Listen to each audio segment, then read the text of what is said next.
For 2025, folks, our Halloween spectacular is four times as spectacular as it's ever been because we're going to talk about our last four Halloween spectaculars for the 2025 Halloween spectacular, which I think is spectacular. Your thoughts, Mike? Yeah, I mean, I feel like so Trump has been in office for 1,000 years now. I'm pretty sure. Feels like I it. will say this: Trump and the singer of Disturbed, somebody I know online has pointed out that the band Disturbed has the greatest PR team that's ever lived. Whether you like them, don't like them, there's no question of that. Because if you go on rock or metal sites, it is all they talk about.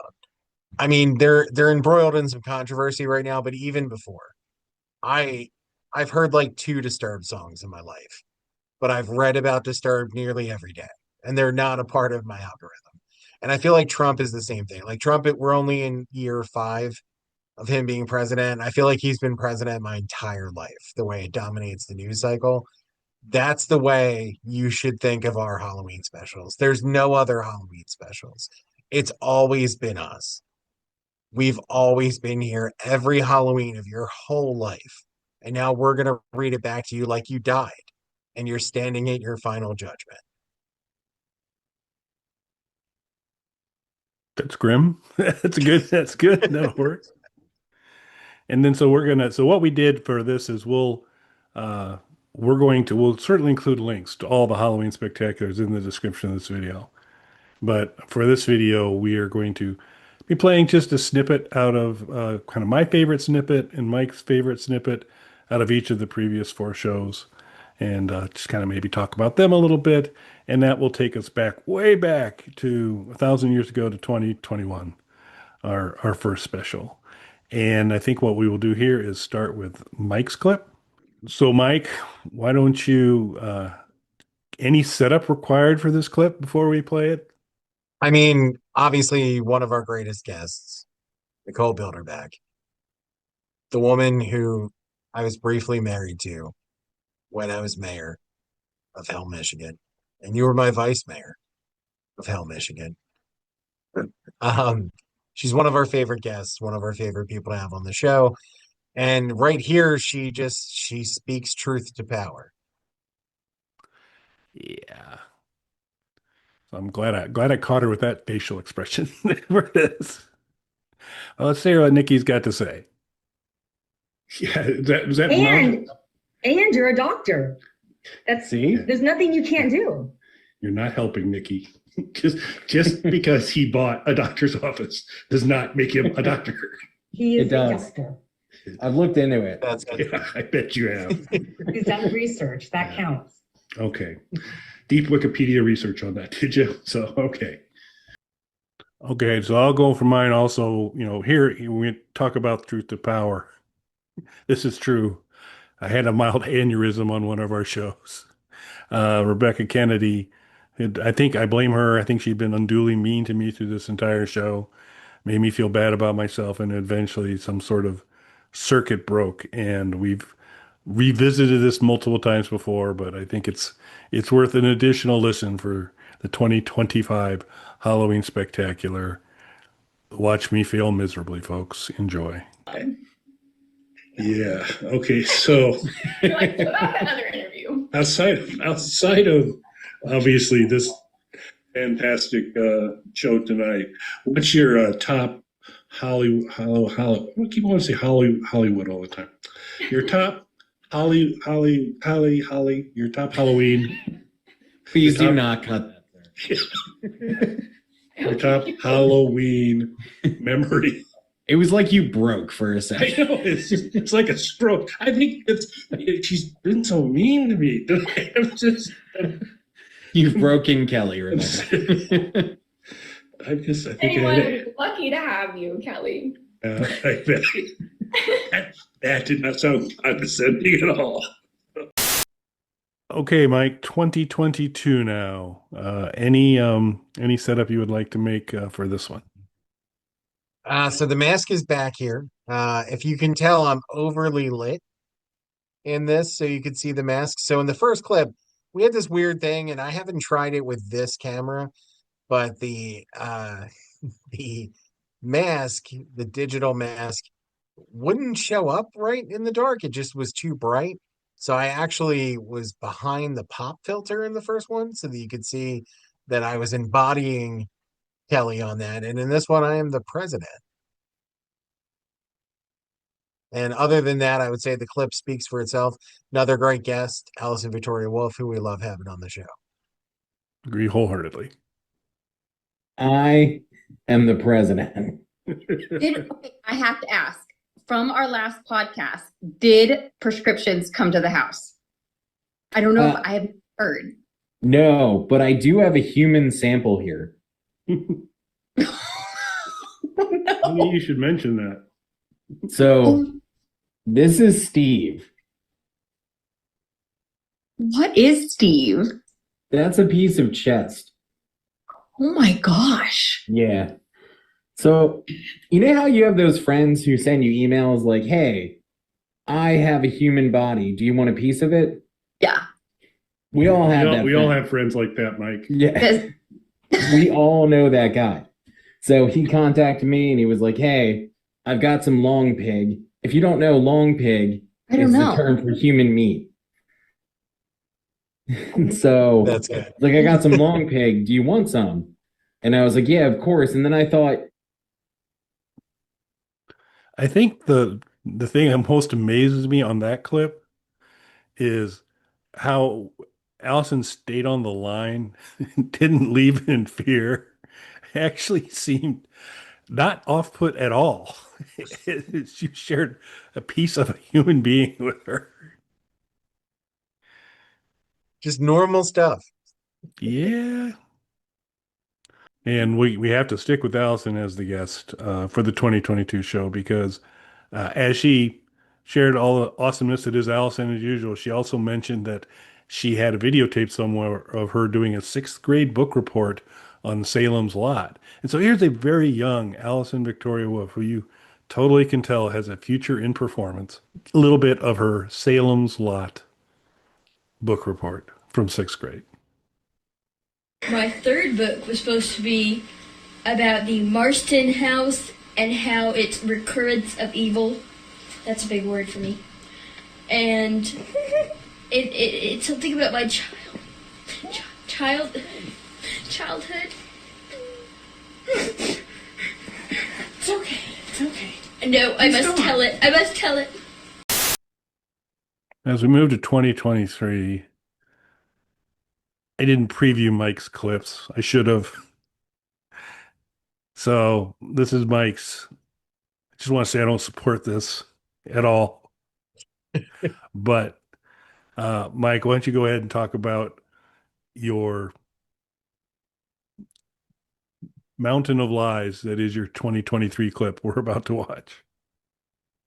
So for 2023, we did something special where we started a story and had each of our guests pick up at the end of that story and tell the next piece of that story, not knowing where it was going to go. Naturally, like any good writer, I drew from real life inspiration. And as you guys know, Kelly and I are close. We've done literally over 1,000 shows together just on one of our shows that we've done. So we've been doing this for over a decade, thousands of shows, even a live event once. But I don't think most people really understand the depth of our connection. And this is me explaining to the Panda Army what our bond is with each other. Hell, 5 years as a doctor had prepared him for almost anything, so he thought. Don't forget the oath, Kelly barked from behind the wheel, dead eyes fixed on the road in front of them. You see, Kelly and Mike were more than friends or co-hosts. They were dead hooker buddies. Anytime, any place, if one of them needed help disposing of a body, the other would drop everything and swoop in for the assist. Dead Hooker Buddy t-shirts are available in the merch store. Remember to grab a second one for your DHB. Makes a great Christmas gift. I highly recommend watching all of the 2023 special because I made the fatal error of giving Mike the opening salvo, which is where you got a little snippet of where he was going. but I was at least smart enough to keep the last one where I could right all the wrongs that had occurred throughout the rest of the show. So watch it to the end where the truth really comes out. But there were a lot of fun moments on this one. Dylan, and again, Allison Victoria Wolf was here doing a part. Everybody was great because we really gave them zero prep time. And we just kind of said, here's kind of where you start. Here's kind of where you need to stop. Go. And Allison, who's probably the most experienced in the world of whether it's improv or kind of creating stories and doing all those types of things, she was a little bit concerned initially. It was like, I got to do what? But then she, of course, as you would expect, killed it. And I just, as I rewatched in preparation to kind of pick our clips, I just really love this kind of moment here where she's working through what she's going to do, and she comes up with just some stuff I thought was really, really fun. So this is our good friend Rebekah Kennedy telling her portion of the lie that Mike started that eventually becomes a true story by the end. But here's Rebekah's contribution. Blood. Just her neck down. And Kelly says, well, obviously that is the rest of the body from the woman. And maybe we should call her Jill, in respect for her. So they slam that door shut because that's not going to happen. But then they think of a really good idea because there's several doors around. So Mike says, an idea. And Kelly looks at him and goes, I know what you're thinking. So they run to get the body bag. They drag it with them because it's very heavy. They open the next door, shielding their eyes. But thankfully, when they open them, there's nothing in there.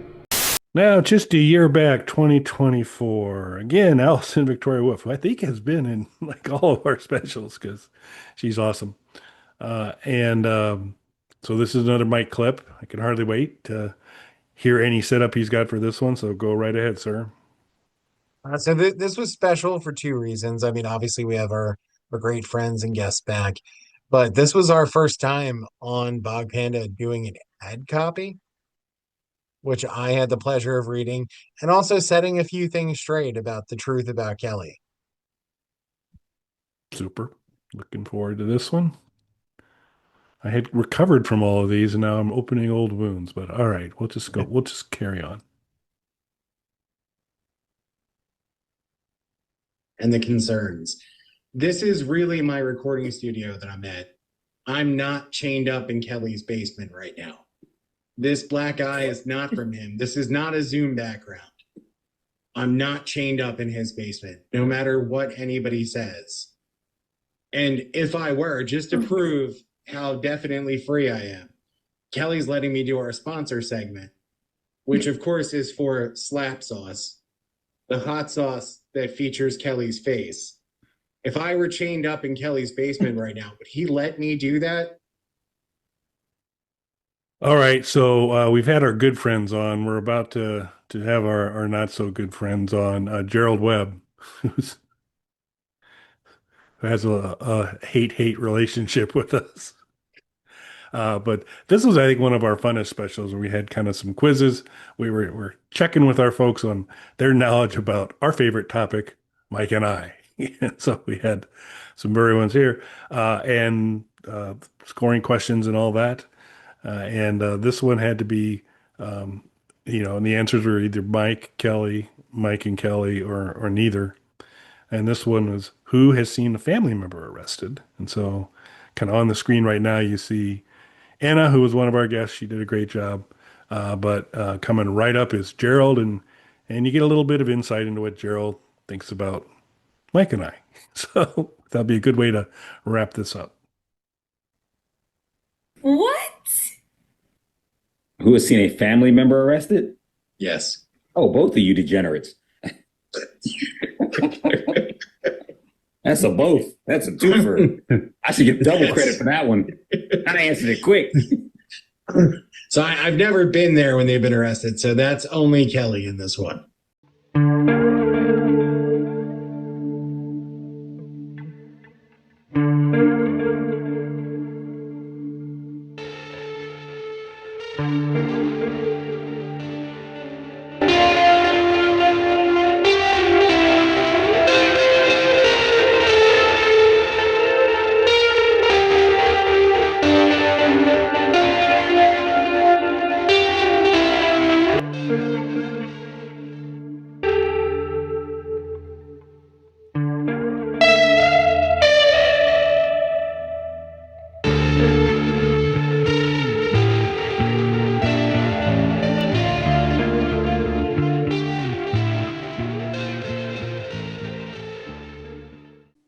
And we are now visiting with our first guest, Nikki Bilderback. First of all, welcome, Nikki. Hi there. Thank you. Thank you for having me. Super awesome to have you here. We'll kind of go around the circle here and talk a little bit about the costumes for the Halloween show. I'm Sean from Shaun of the Dead. Nikki? I am an Dallas Cowboys cheerleader because Kelly's that way. favorite kind of cheerleader. That's exactly. Well, I knew that was definitely Kelly's favorite kind of cheerleader, and that's exactly why I decided to do so that way he can't come within 50 feet of me. So, according to the restraining order, which we can't discuss. Yeah. Allegedly. But anyway. So, Mike. Yes, sir. What's up with you? Well, I decided to be the scariest thing I can think of. The man who stalks those cheerleaders himself, Kelly Toole. This is going swimmingly. I'm sure. I'm not even sure I can edit any of this out, which is a problem. Kelly definitely approved me doing this. Yeah. So I can get. We did it so you couldn't edit anything out. So this can just all be about, your record. Awesome. Thank you so much. All right. Well, we will go ahead and get started right away. And we're going to start off with some questions for you, Nikki, about Halloween. So what is your favorite Halloween costume that you wore ever? It's a tie between two. One I'm wearing. Only the difference is I would be of legal age, Dallas Cowboy cheerleader, and not unaged. So you lost Kelly there. Yeah. So that was the whole point. And then my other one that I love, and I'll have to send you guys a picture, is Miss Texas in the 80s. So 1985, 84-ish, around that time, where I do huge hair, big tiara, sparkly dress, the whole glitter sequence dress, and a sash that says Miss Texas. And was there a lot of cocaine involved in that? You did mention 1985. Well, there was Coca-Cola, which essentially is originally, cocaine. yeah. Originally. Did Kelly want to know that? Is that why you asked? That's definitely a Kelly question. Yeah. Thought so. Yeah. Question number 2. You just finished off describing your second. So it's a tie between the cheerleader and Miss Texas. It's a tie between Dallas Cowboys cheerleader of legal age and Miss Texas in the 80s. Okay, we've covered the first point. We're good. We can move on to other things. In case the audience, whoever's watching, had happened to forget for 5 seconds. Okay. What's your favorite candy, Nikki? Oh, yummy. Okay, so are you talking candy bars or candy? Candy. Or both? Your choice. Dealer's choice. Candy. Okay, I'll give you both. How about candy bars, Kit Kat and Twix? Candy. I really love pink Starburst, soft, not stale red vines, and Skittles. Cool. Those are good. I, Kelly Toole, prefer the leftover edible body glitter in the champagne room at closing time. Okay. I'm not shocked. Yeah, just pipe down there, fake Kelly. All right. This seemed like a good idea when I set this up. It's totally not. Jason versus Freddy versus Pinhead versus Leatherface. And that's not Mike. It's Leatherface from the movie. Who would win and why in a battle? Okay, so I actually took a few notes because I really needed to think about this, right? I think Jason. Here's why. Jason would win. He's the only one who can't he's the only one who can't really be killed. You know what I mean? He's sort of like he's sort of like an undead zombie. Because didn't he make, his mom made a deal with the devil or something? And so he's basically, he's Jason and he's the Evil Dead. So that's why, so in comparison to the other ones, because, okay, so Freddy isn't real. He only comes up in your dreams and he feeds off of one's fears, right? Don't have to worry about him. Just heal your fears. Leatherface is human, although very highly mentally disturbed. But he's human, so therefore he can be killed. Now, Pinhead is debatable. Here's why: because he's technically, did you know he's technically not a villain? He is more of like a, I mean, he's perceived that way, but he's more of like this, what is it? Like a, what do you want to call him? He's kind of like a, you know, a god in a way. And so, unless he turns into back into human, which I think he does, right? If I remember correctly. In a later iteration, yes. In a later, yes, he turns back into human. So therefore, when he's human, he can be killed. So, Jason. Okay. We'll go with that. And that is the correct answer, Kelly. Real Kelly. Yes. Right, Dr. Mike? Absolutely. Thank you. Okay, so this seemed like a good question when I wrote it up, and it no longer seems like a good question.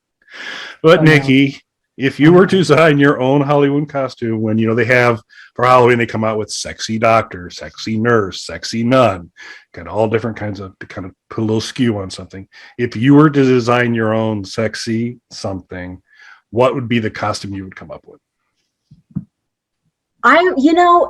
So at first I thought you were asking, out of the 3 that you sent in the email, which one would I choose? And this was, I'd like to point out, this was a note for this show. This wasn't just correspondence between Nikki and I. I just want to clarify, it's totally different. But honestly, I think here's the thing. Okay, so sexy nurse, that's so obvious, right? I think it's too obvious. There's the sexy nuns, although sexy nun would be funny. Although I would be a pregnant sexy nun with a cigarette in my mouth and like a bottle of Jack Daniels or something. I think that'd be really funny. But I'm going with sexy teacher because teachers are obviously our real heroes. They're the ones who are, educating the youth, and why not? Why can't teachers be sexy? So I would say I would do a really hot, sexy teacher, sort of like the sexy librarian, because they're the most deceiving. Okay, good choice. And you would be educated at the same time. Good and good for you. There you go. Exactly. I, Kelly Toole, do approve this because I know that my lovely co-host, Dr. Mike,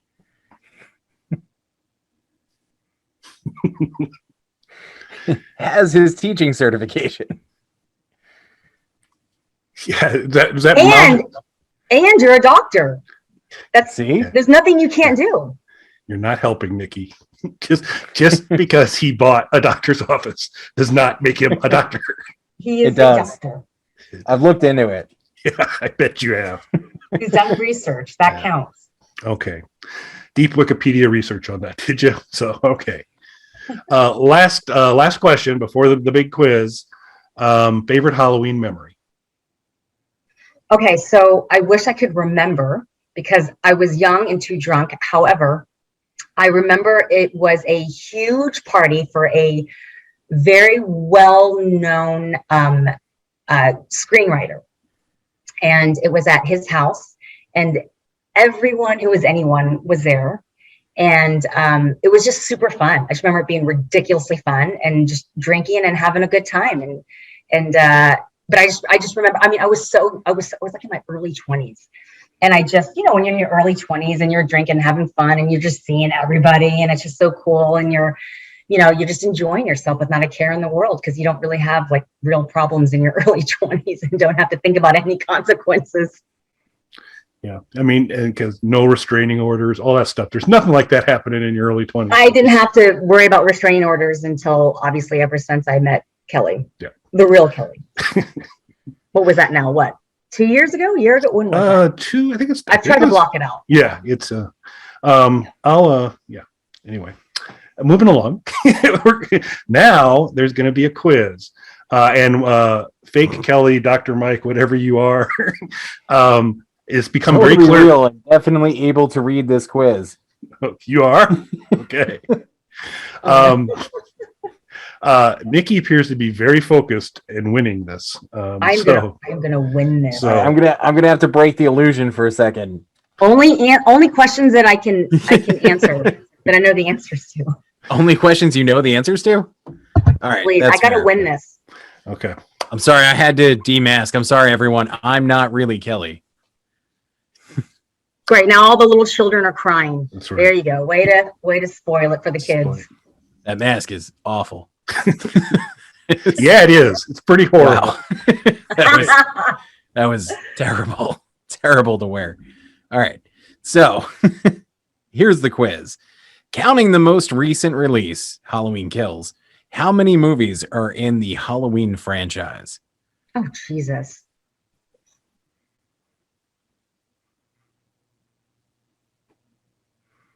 Oh, God. Oh, my God. This is horrible. Why didn't you give me a heads up on this? Don't worry. We're just going to overdub my voice over yours. Nobody will know the difference.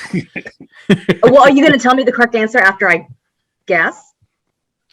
So we had worked that out, but I think I know there's at least like 8, but I think there's more than that. Is it yes or no? That's not how this works. We can't give any hints. I don't know why I want to say 13, but I think it's wrong. But I know there's at least 8. Oh, 10? Okay, we're going to go with 10, which isn't right. 11. All right. Way to go, Nikki. 12. Nikki got it right. First guess. 12! I knew it! So you can edit that. 12! Okay, I think some of our other guests may be a little upset when they see the no, results. they won't. They don't. What they don't know won't hurt them. Whatever. Yeah, this is totally legitimate. Okay. We had our fact checkers. Yeah. Go through the video. With possibly a little less help, Mike, could you ask Nikki the next question? Did I offer help on that one? No. I didn't think so. See, Nikki and I are on the same Not at all. page. No. Yeah. What was the most popular Halloween costume in 2020 for adults? In 2020? Yes. Was there even a Halloween in 2020? Like, this would be based on sales and what Google knows in terms of searches and that kind of stuff.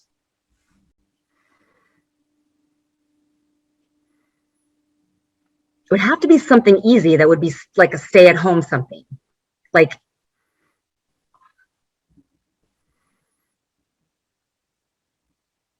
an overtired, stressed out, exhausted parent. Boy, you have to have a big package to have that written across the top of it. But actually, was there a Halloween? Well, Google reported on what the #1 costume was. What was it? And it was a witch. Are you kidding? That's a lie. That's a blatant lie. All right. Ellie did the research on that one, so blatant lie. Somebody's lying to you. Okay, that's right. It was definitely overtired parent. It was because that was pretty much everyone in in America. Yeah. Yep. All right, so this is an easier one. Name 3 movie witches. Okay. Glinda, Wizard of Oz. The Wicked Witch of the West in Wizard of Oz. That's 2. Then The witch. Oh God, the Snow White witch. That's close enough. I'm taking it. Yep, that's good enough. Because who really knows her name? The Evil Queen, but yes. Evil Queen. Of course, Kelly knows. Yes. Yeah. Because only stalkers would know that. Yep. And what is a golem? A what? Gollum. Golem. Is that in the movie? Is that in the Lord of the Ring movies? That's Gollum. I'll take it. Nikki wins. No. Oh, no, wait. There is one more. There's one more. Okay. What is considered the first feature-length horror movie? The very first? Yes, feature-length. Very first feature. Oh hell. Oh God, would that be like an original Frankenstein? Something like that? I don't know. That's not the title, but I'm sure Mike's going to give it to you anyway. So go ahead. Is it? Well, I actually did say to Kelly, Edison's Frankenstein. So I'm giving it to you. Nikki wins. We didn't even do the other quizzes yet. No, really, did I get it right? Sure. No. Okay, Frankenstein. What was written down on the sheet there, Mike? Kelly erroneously put House of the Devil, but we're going to say it's Frankenstein because that's what Nikki said. Because no, it's true, and that is the correct answer. So this house of the devil, whatever, that's not real. 1896 isn't old enough for you there? But was that really like how'd they make it, Kelly? Movie magic. I don't know. No, I don't think so. Okay. I think it's Frankenstein. These are not how quizzes are supposed to work. So Frankenstein. Nikki wins. That's I won. Yay! Yeah. All right. Well, I'd like to say it's been a pleasure. We do really appreciate you coming on. Super fun. Always great to catch up. We hope down the road, Nikki, you're open to coming on again, costume optional. Next time you can just come on and visit with us and catch up on stuff. It'd be great to do that again. It's been not too long, but really thank you for coming along. It's never long enough, Kelly. Dr. Mike, so good to see you. good to see you as well. Thank you, guys. And now we're back with Christina Bach. We got to know Christina, and she came on after the awesomeness of Two-Headed Shark Attack. But in addition, recently, you may have seen her in The Passage, eaten by a vampire, correct? Yes, it was fun. Yeah, that's a good one. And Tomorrow World? Tomorrow War, yeah. Tomorrow War, I'm sorry. Uh-huh. A couple of things recently for Christina, but most importantly, she's on Squat Cobbler's Halloween special, which is the only thing happening. The best thing ever.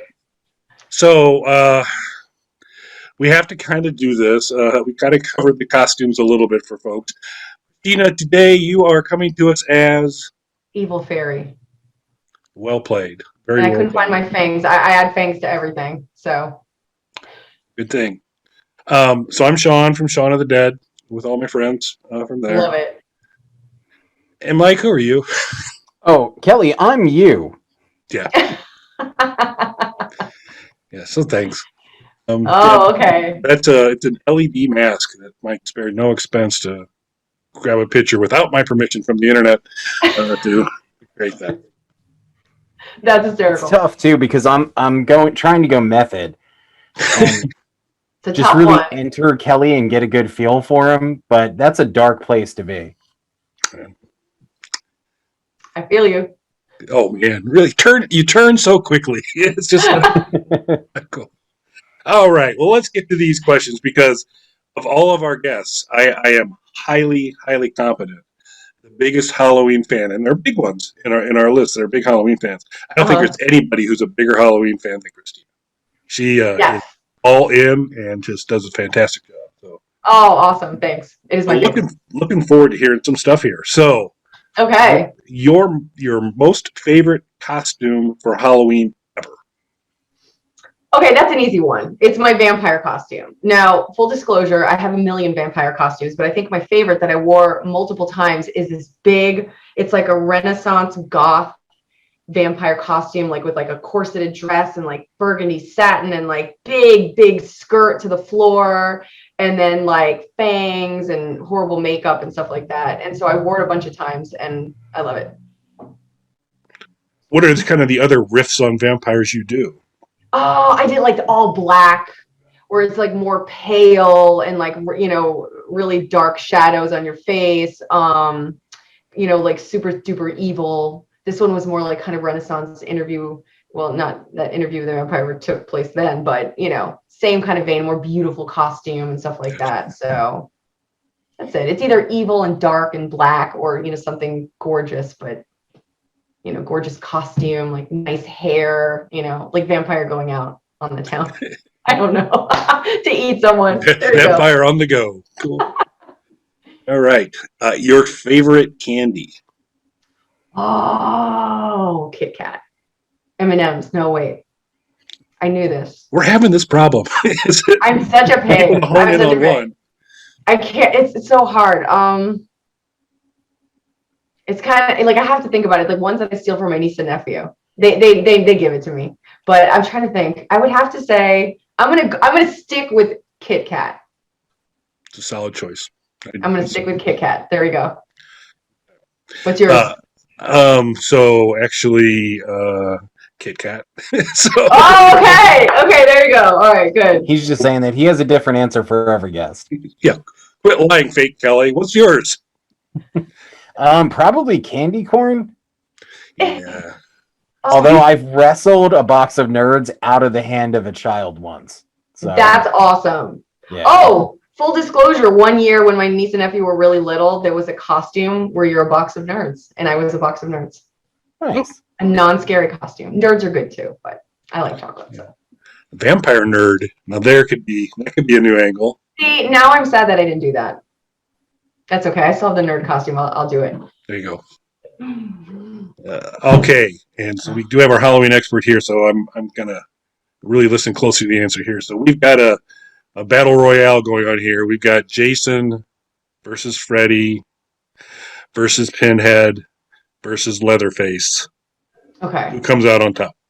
Oh, okay. So I would say that the tough final battle would be between Pinhead and Freddy, but all my money's on Freddy. What gives him the edge over that crew? Because I feel, okay, so Pinhead, I mean, he can go from hell, he can go from the real world, but there's something about Freddy who can go from like this other plane, like in your dreams. And so I feel like he's got the most power because he can attack people when they're most vulnerable, and he can shapeshift, he can do all kinds of stuff. And plus, like I was just so terrified when I was little of him the most. I watched all these movies as a kid, and I think he was the one that disturbed me the most, and I'm going to stick with it, Freddy. Freddy would win. Solid reasoning. Can't argue with that.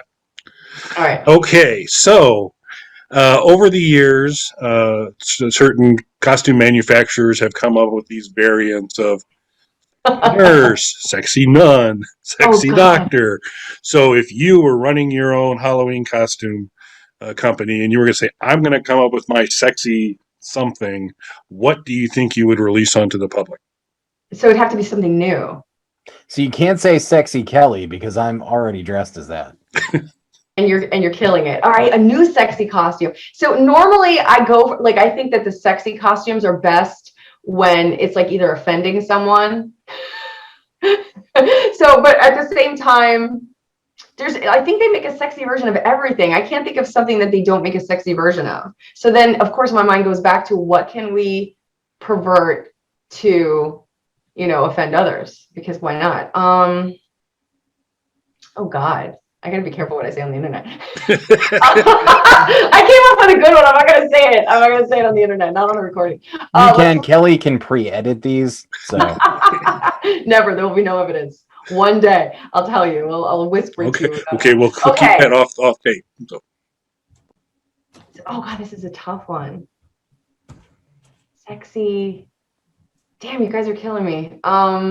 Just wait. So so I would have to say something that's totally not sexy, maybe like a sexy version of a monster, which would be gross. So I would say like something unexpected, like, you could do like a sexy, a sexy zombie who's like half naked because he or she escaped from some kind of weird bondage situation.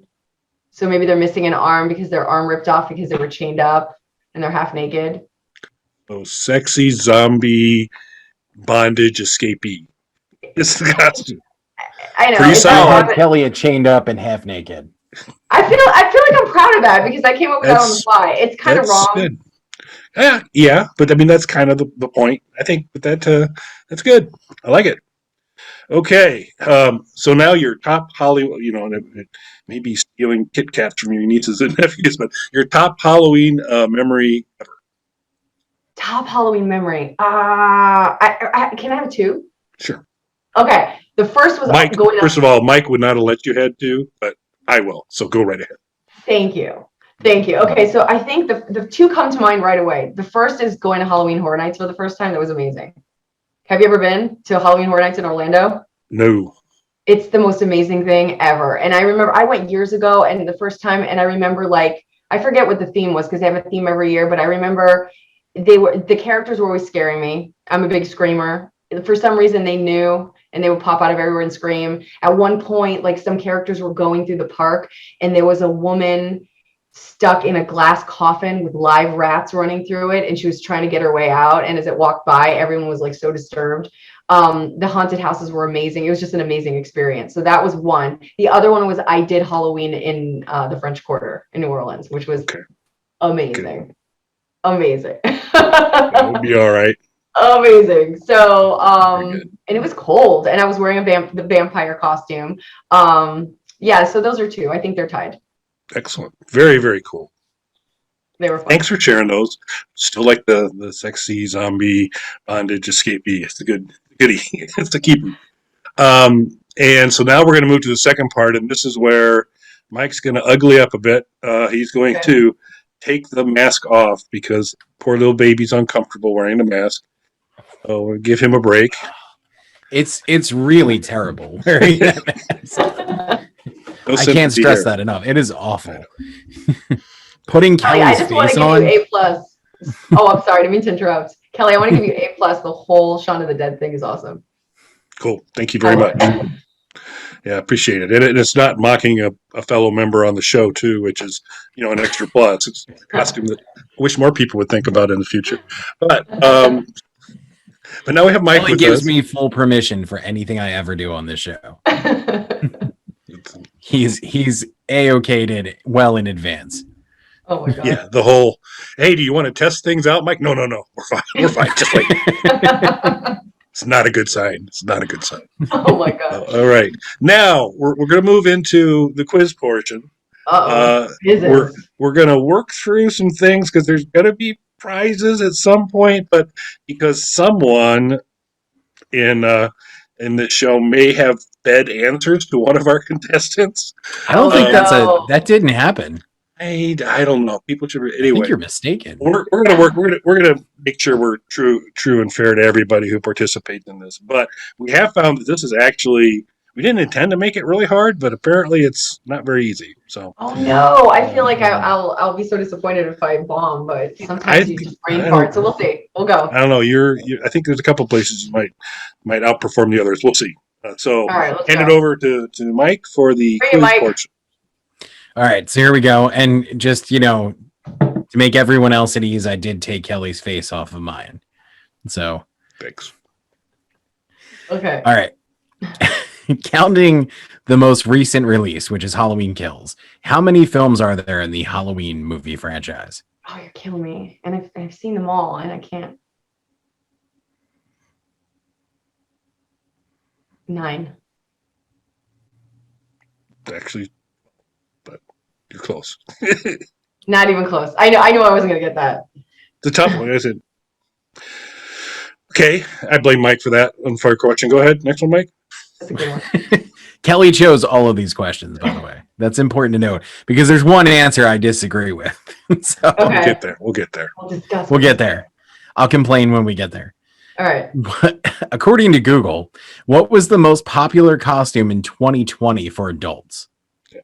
This would be Google searches. People either are going to want to make it at home or go buy one. The most searched costume. The COVID era most searched Halloween costume. That's a tough one. Oh, I have no clue. Did people dress up as COVID? Don't be afraid to go old school. Oh. I'm trying to think what was coming out of the movie theater. This is a tough one. I'm just gonna throw out a random guess. One of the Marvel characters. That's not even really a guess. And it's correct, the Scarlet Witch, because yes! Okay, you can only give me half credit for that. it's Witch. The Scarlet Witch is good. Which is the answer, the most popular because people are not as imaginative as our guests think. Think, oh, they're being very Tommy. No, it's like witch, vampire. These So it wasn't a Marvel character. It was. No, it was witch. Just witches. Okay, it was just witch. Oh God, come on, people. Kelly's giving you partial credit though because he kind of cheats a little bit, but it's okay. Closer answer. I just hope he looks the other people. way for me if I ever help someone out. Yeah. I don't know. She said the word witch. Well, she It's close inferred the enough. word witch with Avengers. Maybe it's a bit of a stretch. Ew, I'm failing. That's okay. It's a fun. It's a fun quiz. Okay, keep going. Okay. So, go ahead. I'm sorry. I don't know. I was going to start reading the questions. See, right? now he's trying to take the quiz away from me. It's Sorry. terrible. Sorry. And how long have we been together, Kelly? 8 years, 6 months, and 27 days.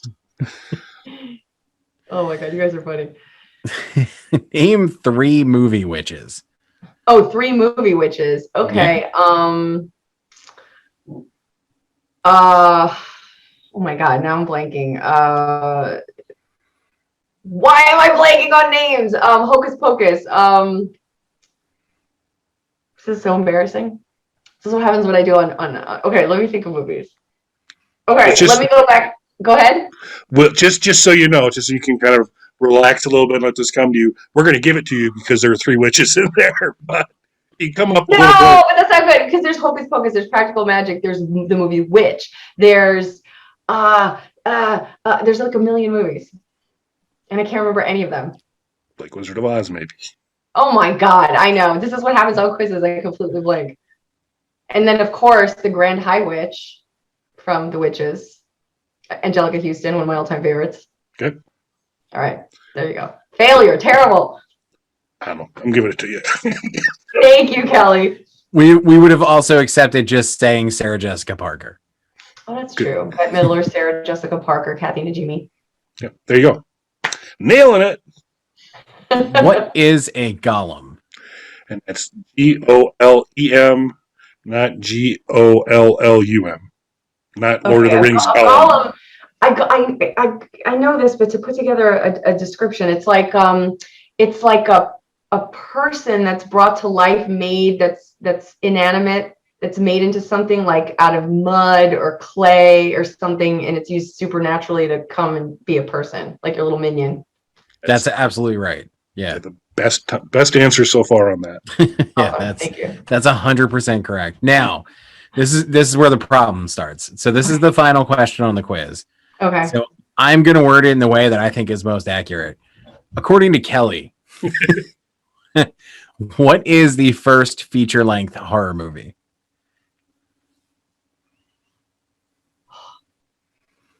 Nosferatu? Good guess, but actually, Curse of the Devil in 1896 is what Kelly and Wikipedia say is the oldest. I would have never guessed that. So then, what's the controversy here with the question? Yeah, because go ahead, Mike. Tell your flawed logic, anti-Wikipedia rant. I disagree that that's the first horror movie. Because you go with Frankenstein, Edison's Frankenstein. Okay. Well, we would have accepted either the right answer, the one I provided, or the wrong answer, the one that Mike insisted on. I wasn't even close. I just pulled from really old movies. Yeah. Nosferatu is a Now you're good gonna one. make me Google this and look at these. Yeah. Do a little research, come back, and you tell us if you're Team Mike or Team Kelly on the oldest movie. It's All right. I'm gonna look it up. All right. So that conducts. So Halloween plans? Anything you want to share? You got anything going on? Oh my God, I have a lot of Halloween plans. I'm gonna go out, with my friends, probably over the weekend. So I'm gonna do some kind of dark vampire costume because, I love to be a vampire. And then with my family, for my niece and nephew, we're all doing Disney villains, which is tough. Last year we all did Harry Potter. I was Bellatrix Lestrange, which was fun.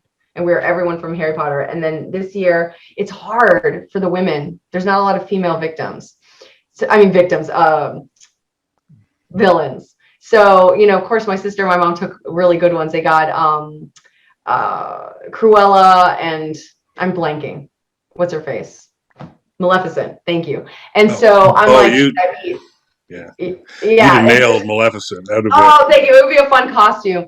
So I'm thinking either like I have an old Queen of Hearts costume that I might do because it's a fun one. It's crazy makeup and it's a big costume. Or I could do like Ursula. I saw this costume online that has real tentacles, and I'm so tempted, but I'm like, where am I going to put the damn costume for like the rest of the year? I would throw out there too. Disney owns Fox now. It's true, but you know, it's hard because when you think Disney villain, like what I grew up with, you know, there's so much more in the past few years, and now it encompasses all different stuff.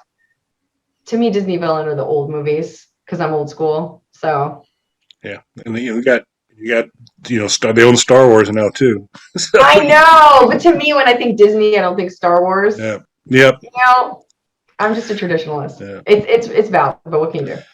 I can't remember. You might be able to repurpose some of your kind of gothic vampire one for the. I can't remember her name, but the mother in Entangled.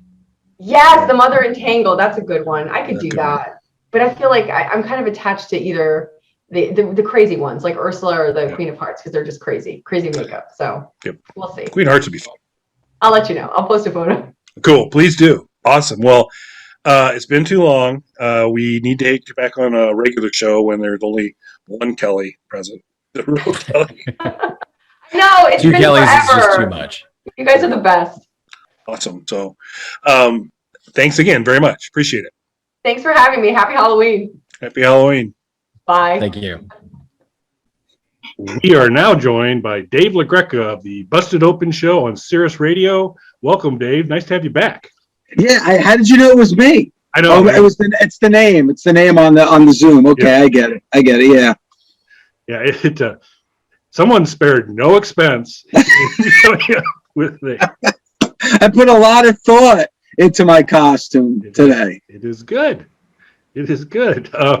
Mike is creeping me out. It's creeping. Yeah. It's creep. This is going to give me nightmares tonight. Kelly's face has that effect on people.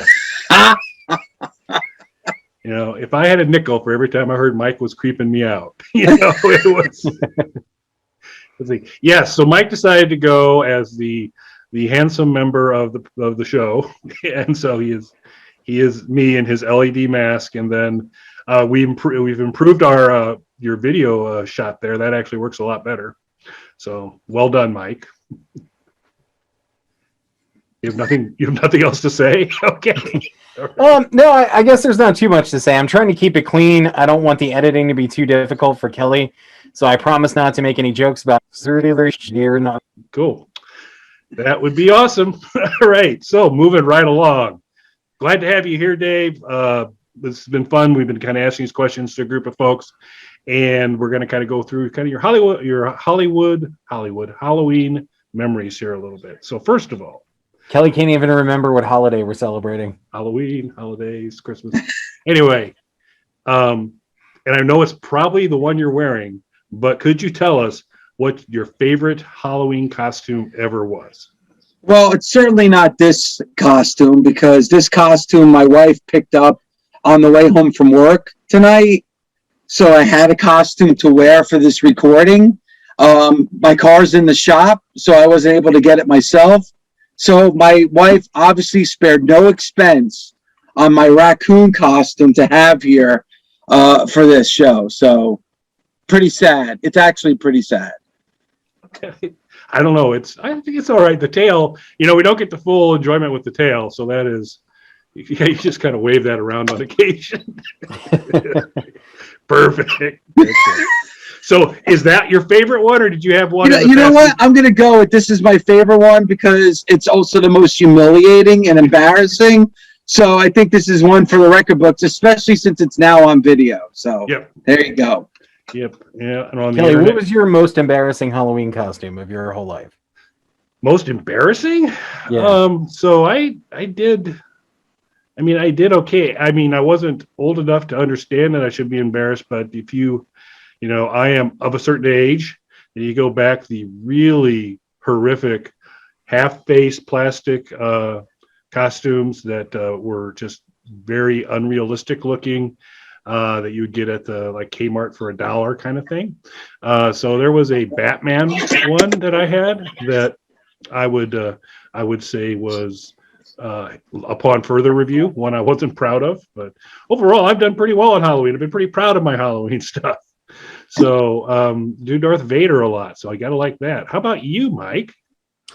So I don't remember it, only in sort of vague terms, but I remember my first Halloween in school. I guess I was probably like first or second grade, maybe kindergarten. There's pictures of it, which now I think are hilarious, but at the time I remember being very upset about it. My parents insisted that I couldn't go as anything cool. I had to be dressed as a Care Bear because it was school, and you had to, no monsters or anything scary or anything like that. So we got to school and every other kid had a cool costume on. So which Care Bear were you? I don't know. I don't know the Care Bears. That was the other part of it too. Like I've never been familiar with the Care Bears as an IP. So that made it even worse. I don't even know who I was supposed to be. Now I have a photo of it where I look like mortified in it, and it's hilarious. I'll share it with the show here. Yep. I think we need that. I love it now, but as a kid, I just remember like hating that Halloween. That's pretty bad. Yeah, looking forward to that photo. That'll be included in the video. That'll be excellent. Okay, Dave, favorite candy. Favorite candy. You know what? It's not made anymore, but this is by far my favorite. It was big in the late 70s and early 80s. The Reggie bar. Reggie Jackson had his own candy bar called the Reggie bar, which was absolutely phenomenal. Chocolate, peanuts, caramel, and it was just a big blob. And it was perfect, and I loved it, and it's not available anymore. But that's my favorite candy by far. Yeah, that was like kind of almost like you got typically a candy bar is like a long rectangle. This was much more, it's almost a square kind of thing. Yeah, it was like a square. It came in an orange wrapper with Reggie Jackson on the cover. It was great. Yep. Yeah, Mike's a little sports illiterate, so he's not gonna. He was a baseball player, Mike. So just so you know. No, but you know what? Mike might know he was in the Naked Gun movie. That's right. Well, there you go. I know the Naked Gun. There you go. So a hypnotized, murdering. He was going to kill the Queen of England, I think. That's right. I must kill the Queen. Yep. All right, this is good. I've been, and we do have of all of our guests. I think this is the judgment we need to take. This is the person that's going to have the best insight on it. We've got a cage match here. We've got Jason versus Freddy versus Leatherface versus Pinhead. Who's coming out of that cage winning? It's gotta be Freddy, right? I mean, it has to be. I mean, I know most people are probably going to say Pinhead. You can't go with Jason because Jason was just dumb as dirt. So Jason is out of the equation. Leatherface too, not the brightest bulb in the bunch. If he didn't have his brother with him, he didn't know what to do. So he's out. So it's really against Pinhead and Freddy, and I'm going to have to go with Freddy because he survived Nightmare on Elm Street Part 2, and that was a horrific sequel, one of the worst sequels of all time. So the fact that there was able to be a third movie after that terrible movie, I'm going to go with Freddy Krueger. That's sound reasoning. Very sound reasoning. Excellent. All right, this question is a little tricky. There are a lot of times costumes that they'll put out for sale each year, like sexy nurse, sexy doctor, sexy nun, sexy raccoon. I don't know all the different ones they might come up with. So if sexy Kelly. Yeah. Redundant. Anyway,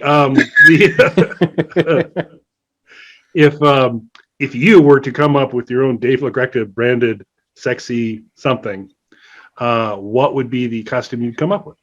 I put a lot of thought into this, guys. So I want you to know that I didn't take these questions lightly. I'm going to have to go with sexy DMV employee. That's because there's no worse place on earth than DMV. So if there was a sexy DMV employee, at least you would have something to look forward to, something to distract you. So I am going to go with sexy DMV employee. Outstanding. I like that a lot. I'm sure nobody's ever answered it that way, so it's unique by unto itself. Yep. So there you go. Yeah, I think that's going to be. I think as we get through this, we're going to want to pick a winner of these, and that's going to be a front runner for me. That's super cool. Now you have to go and find, and there isn't any. There are no sexy DMV employees. That's why it's a Halloween costume. There you go. We just lost the entire DMV audience. That's all right. No loss. No loss. I think we're good. Yeah, Mike doesn't drive, so he also doesn't know what a DMV is. So there's several parts during the show we're gonna have to help him along. Okay. So You're it's not like, missing anything. Yeah, it's like a post office, Mike. So do that. Finally, your favorite Halloween memory. You know what? This is another one I gave a lot of thought, but I remember 20 years ago, Halloween night, 2001, I saw our favorite Alice Cooper in concert at the Roseland Ballroom in New York City. So that was the Dragontown tour. Oh, nice. So that was 20 years ago. So that's my pick for my favorite Halloween for that reason alone. Wow, Dragontown was 20 years ago. Is that crazy? That's crazy. Seems like that was the new thing not that long ago, but 20 years ago.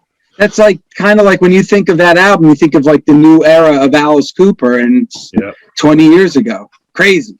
Yeah. When you get back, because that puts things, $1 Million Babies, Love It to Death, and all that is 40 plus. Wow. Yeah. Yeah, I'm old. I'm old. Yeah. I'm with you. With you entirely. All right. So this ends the just general questions, catching up part of thing. We're going to move to the quiz. And Dave, I've got some bad news to break to you.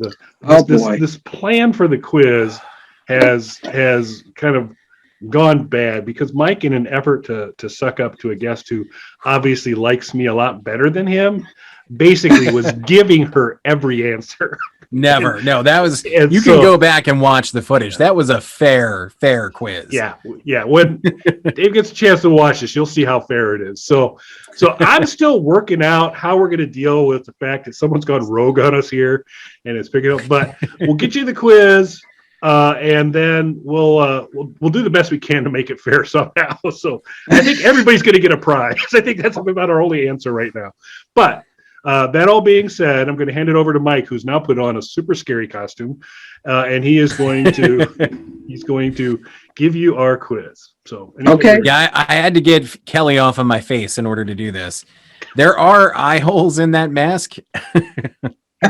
There are eye holes in that mask. That is the least comfortable thing in the entire world, though. We bought that for a music video shoot, and the person who wore it, who was a kid, didn't complain at all. He thought it was great. It's terrible wearing as an adult. It is the worst thing ever. So the quicker I can get that off, the better. All right. So the Halloween quiz, which we are going to judge completely fairly, no matter what Kelly says. Okay. So we replaced the question here, although I do think for Dave that would have been a valid question, the one that you took off. Which one do we take off? You don't even remember. Your war isn't that sincere then, sir. I blocked Who it out. do you have a blood vendetta against? Ooh. Oh yeah, we took that one out.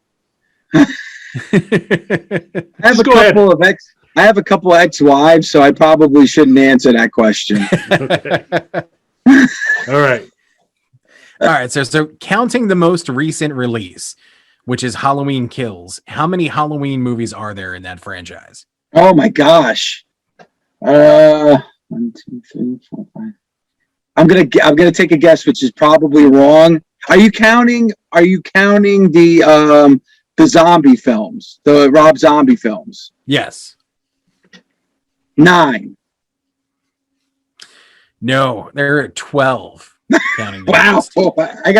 I got some catching up to do. We're in double digits, sir. Yep. Wow. Yeah. Just like Kelly's felonies. No. Now.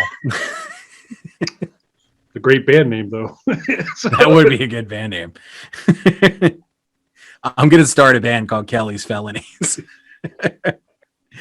What was the most popular costume in 2020 for adults? Yeah, and let me clarify this a little bit. When we say most popular costume, this was shared by Google. So this is going to be Google running the data when people are searching to either buy or whatever, Care Bear costume or these types of things. So it's based off of Google searches. What was the most popular costume in 2020 for adults? Wow, most popular costume in 2020 for adults. And this is during the pandemic too. So I'm going to say Donald Trump. That's a good guess. No, according to Kelly's probably inaccurate data. It's a witch. Yep. Look it up. That's what they said. So it's the standbys. It's vampire, witch, ghost. All right, I'm not doing good in this quiz at all, so I don't think you have to worry about me being a winner here. Okay, well, I'm already 2 down. That's right. So was the last person that took the quiz, but somebody. No, I'm pretty sure she got all of them right. Yeah. Anyway, moving along. That's how I remember it. Yep. Name 3 movie witches. The 3 movie witches.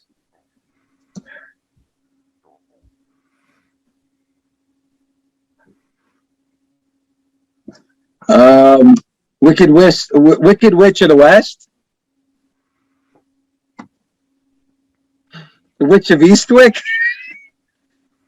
Does that work? There's 3 of them, so you're at 4. Okay. Yes, you're up to 4. So one of the witches of Eastwick. Okay. How about that? All right.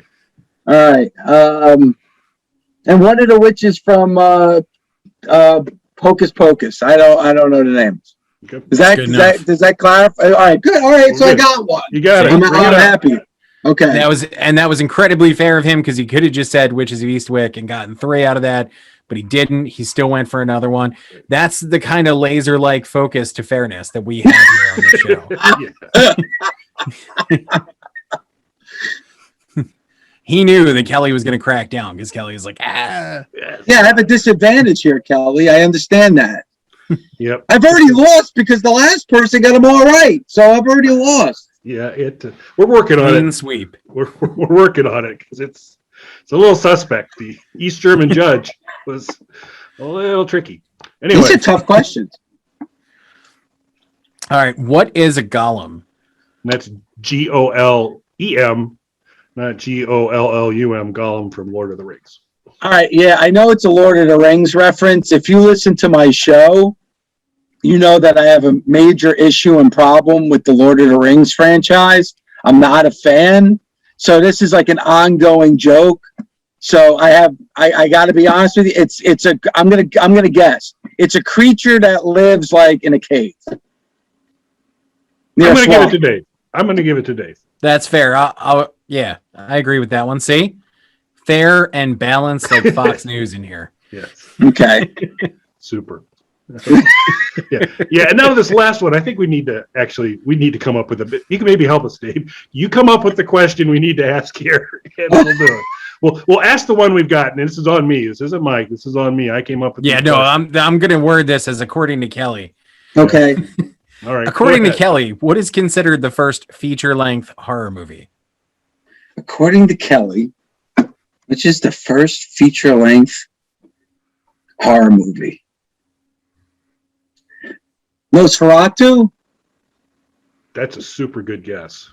It's a very good guess. According to Kelly, it's a movie called House of the Devil from 1896. That's According based on to some deep Wikipedia research. So it could be wrong. I think nobody's getting that one. No, nobody's going to get House of the Devil. No, I think you're right. So what do we need to do? Help us make us better. Kelly originally had a question on this quiz, though, that I do think we should have kept. And Kelly, do you want to pose the question? Okay. So originally, we had the first one. How many Halloween movies have there been? Counting the most recent release. And then I was going to be followed up with the next question. How many Hanson albums have there been, including live albums, holiday albums, and regular releases, but not compilations? So the band Hanson. So straight Hanson studio albums? Studio albums, live albums, or holiday albums from the gentlemen who make up Hanson. All right, I'm going to take a guess. I'm gonna think that they've had 4 like regular studio albums since the big hit album Bop Bop, right? Mm-hmm. So you have, and I don't even know if I got that title right. I'm gonna say 4 regular studios. Then they probably had 1 holiday out. No, 2 holiday albums. So that brings it up to 6. And then I'm gonna guess 1 live. So 7 albums. Close. It was 11. There were 11. That's not close at all. It's not 40. It's not 1. But yeah. So I do think we should have kept that. So Kelly has a battle, a completely one-sided battle, going with Hansen. Right. The war on Hansen. I've declared war on Hansen. I don't have a particular reason why. I've just declared war on them. Are they still around, Hansen? Are they still? Yes. It's unclear. Wow. They're ignorant to my war on them, but that doesn't matter. But we'll see, because we would have also accepted as an answer the number or too many. Would have been I should have went with too many. Sorry, that's my. I did very bad on this quiz. I'm sorry, Kelly. Well, that last question, that's a clunker. We gotta try and improve it for our next guest. I don't know what we'll do, but here's the thing too. My answer to that last question was the same that our first guest gave. It was not the same as what our first guest was? Gave. No, she just named a franchise. No, she said Edison's franchise. She did not. Go back to the tape. She did not say Edison. She definitely did. Okay. Kelly misremembers. He's at that age. He's starting to go. I get it. All right. You saw that stone face, emotionless. All right, fine. Yeah. So, but Mike's thinking it's Edison's Frankenstein, but I think because given the conflict on this question, we're going to need to swap it out. But again, given the fact that one of our judges is a little shady, I'm going to work to make sure that everybody who's been nice enough to participate. Shady? Yes, shady. I judged that quiz completely fairly. We'll let the viewer decide that. Mr. LaGreca, it's always awesome. Would love to have you back on again to catch up on different things on a regular show. Thank you for having me. Have a happy Halloween, you guys. And now Rebekah Kennedy has joined us. Many of you may have seen Rebekah in either Law and Order, SVU, Station 19, Criminal Minds, or the family classic Bastard. So, Rebekah, welcome. Fun for the whole family. Welcome. Glad to have you. Thank you guys so much for having me. I'm so happy to be back once again. So, I mean, I'm sure you've not been like squat cobbler busy, like all the busy stuff that Mike do all the time, but I bet you are doing something to keep yourself out of trouble. So, what's been going on with you lately?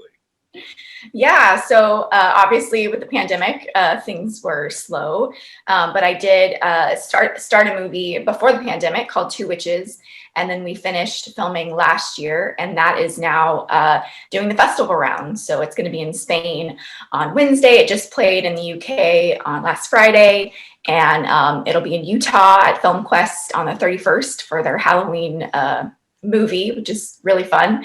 It's about so it's called Two Witches, and it's about two witches. There's two, yeah, go figure, right? There's 2 chapters. I come into the second chapter as the second witch, but it's basically about a grandmother who's going to die, and when she does, I will gain her powers. So some people might see me as evil, but from my perspective, I play Masha, who is a girl that isn't seen. She feels very isolated and alone, and someone that no one notices.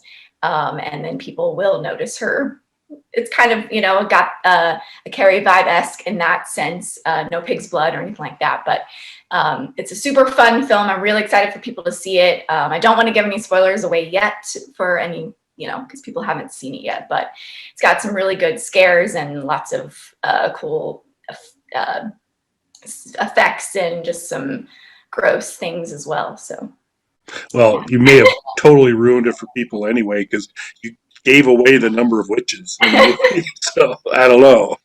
That alone, I mean, why would anyone want to see it now? I already know the answer here. Exactly. Oh, and it's really fun because it has a special scene after the credits. So that's cool. always fun. But yeah, I'm excited for people to be able to see that one. Got to play the villain, which is fun. I haven't really gotten to do that in a horror film yet. So yeah. Mike plays the villain in our show. So well, as you can see, since he is the floating head. Yep, exactly. And in case anyone wanted to know, I'm Creepy Kelly at Disneyland. So yeah, criminal minds, right? Yeah. Yes. So yeah, so this is the show that I've been waiting for, the Three Kelly show. So we've got Crazy Kelly, we've got mean person pretending to be Kelly using a picture he stole off the internet with his LED mask. That guy. And then we got put upon getting sadder by the day Kelly. Shaun of the Dead. So Three Kellys, no waiting. Also be, Creepy Kelly from the Lifetime movie I did. Yeah. Because she was creepy and her name was Kelly.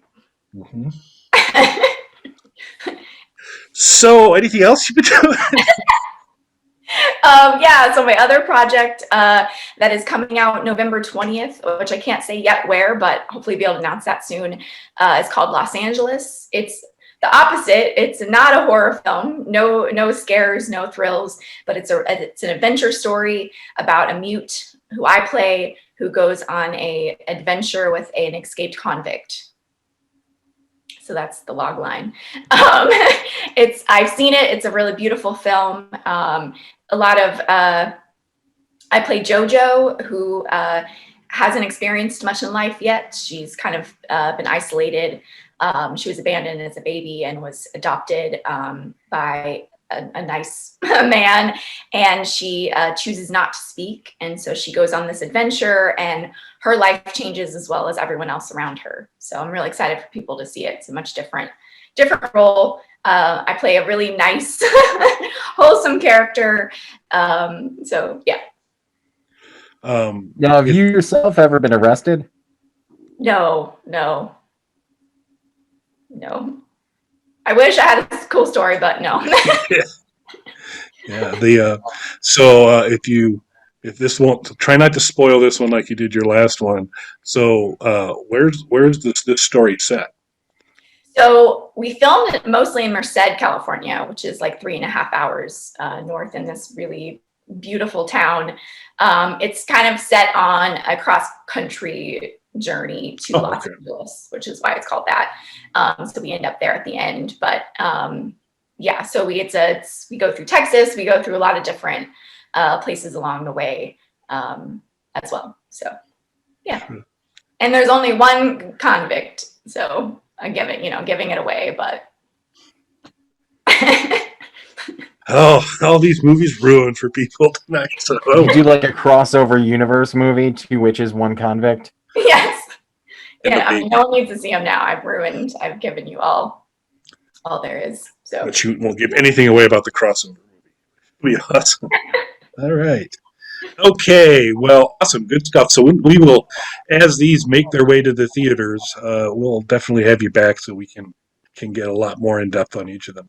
Yeah, I would love that. I'm excited for people to see them for sure. That's excellent. So plan on it. We'll be back to bug you in a little while. All right. So now we'll go through a series of questions. Try to get these in advance so you could prep on them a little bit, but hopefully no surprises in my section. I can't give you any promises. Mike. Oh man, did he wussed out earlier than usual? I did. I had to tap out sooner this time. Oh. Is it hot in there?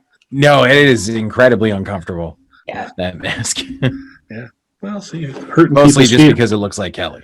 Yeah, I was going to say hurting people's feelings can't be comfortable either. But maybe it is. Anyway, Rebekah, Yes. What was your favorite Halloween costume ever?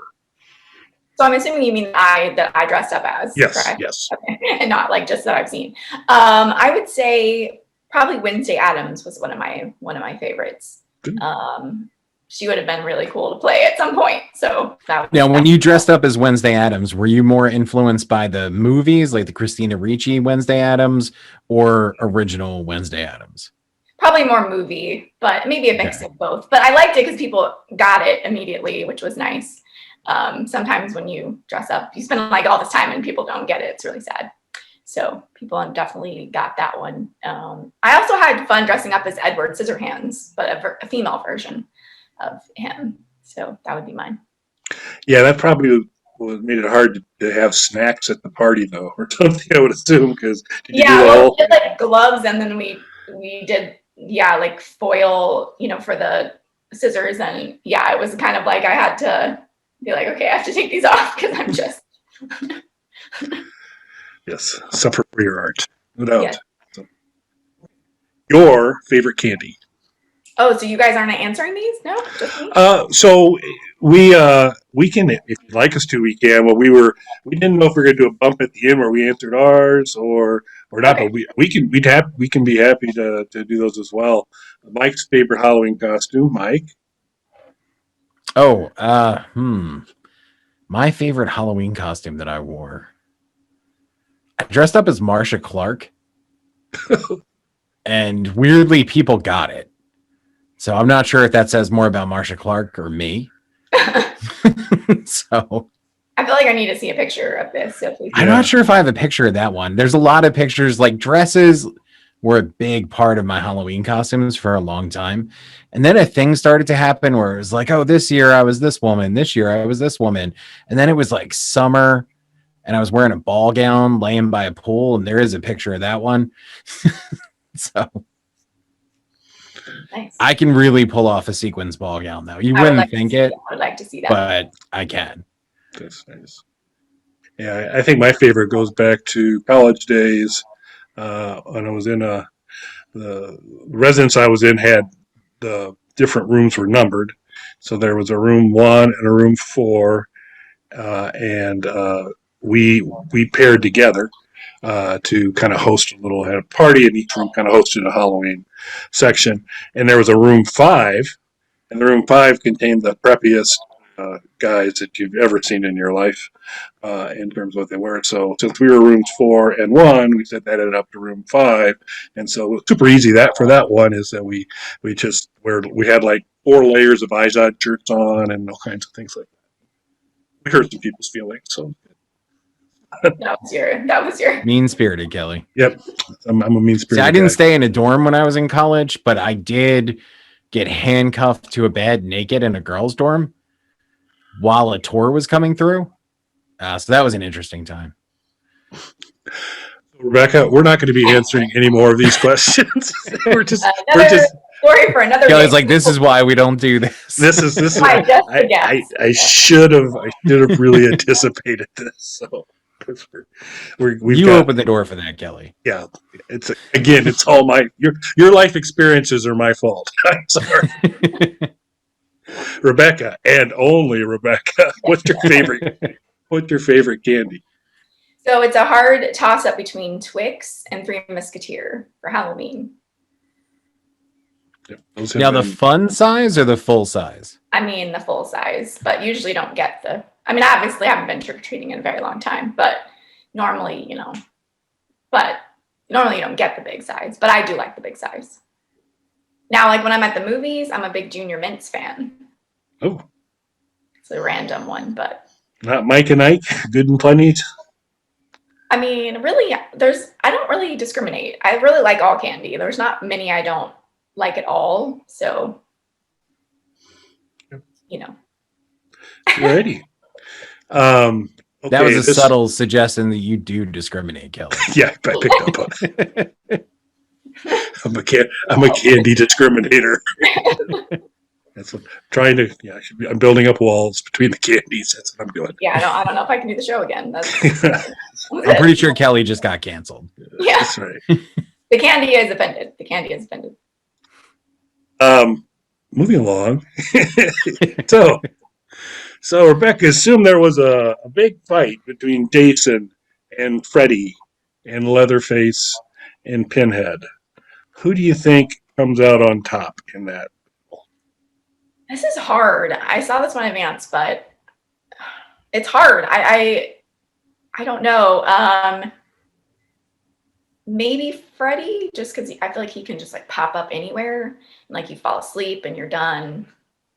I don't know. So we've done a couple of these, and he has gotten a lot of love in that process because of some of his capabilities. But yeah, if they were easy questions, it wouldn't be fun. It's true. I mean, I think in certain circumstances, all of them could come on top, depending on like the situation they're in.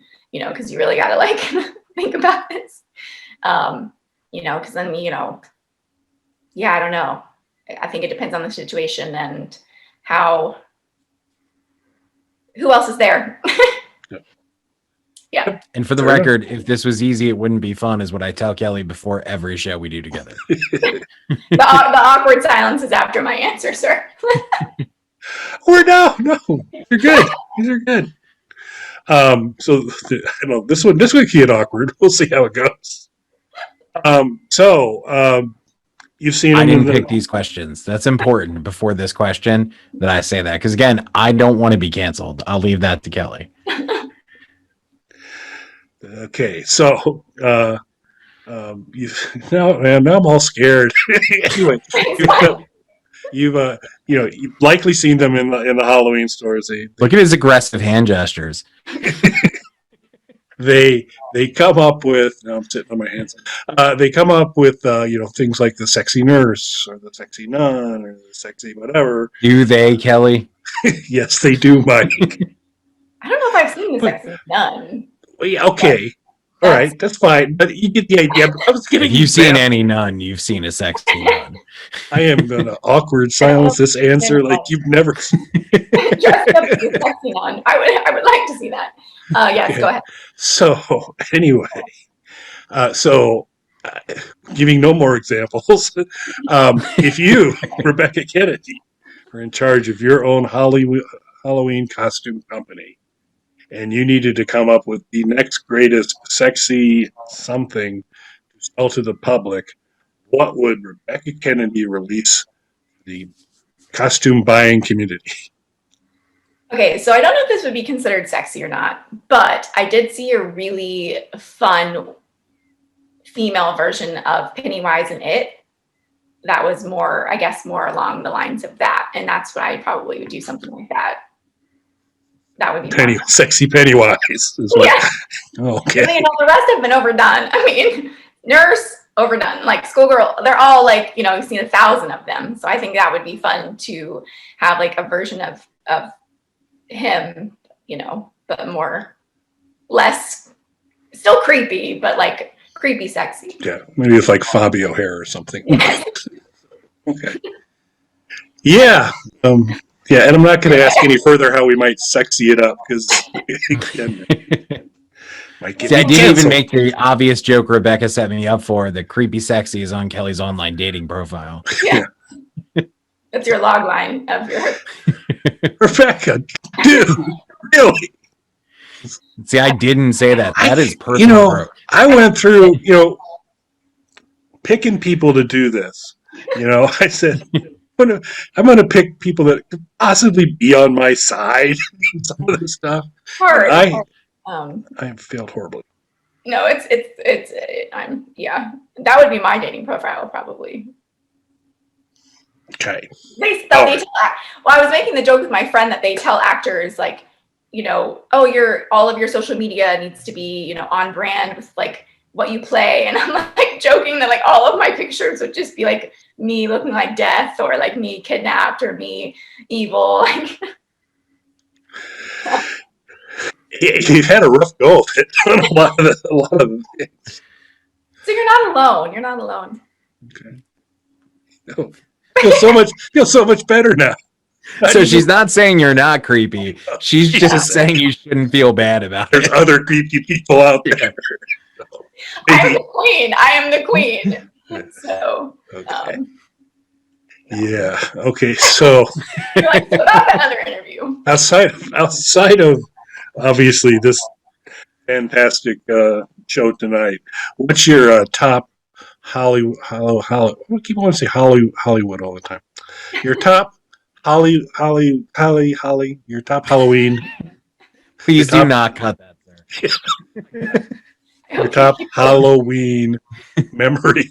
It was like you broke for a second. I know it's like a stroke. I think she's been so mean to me.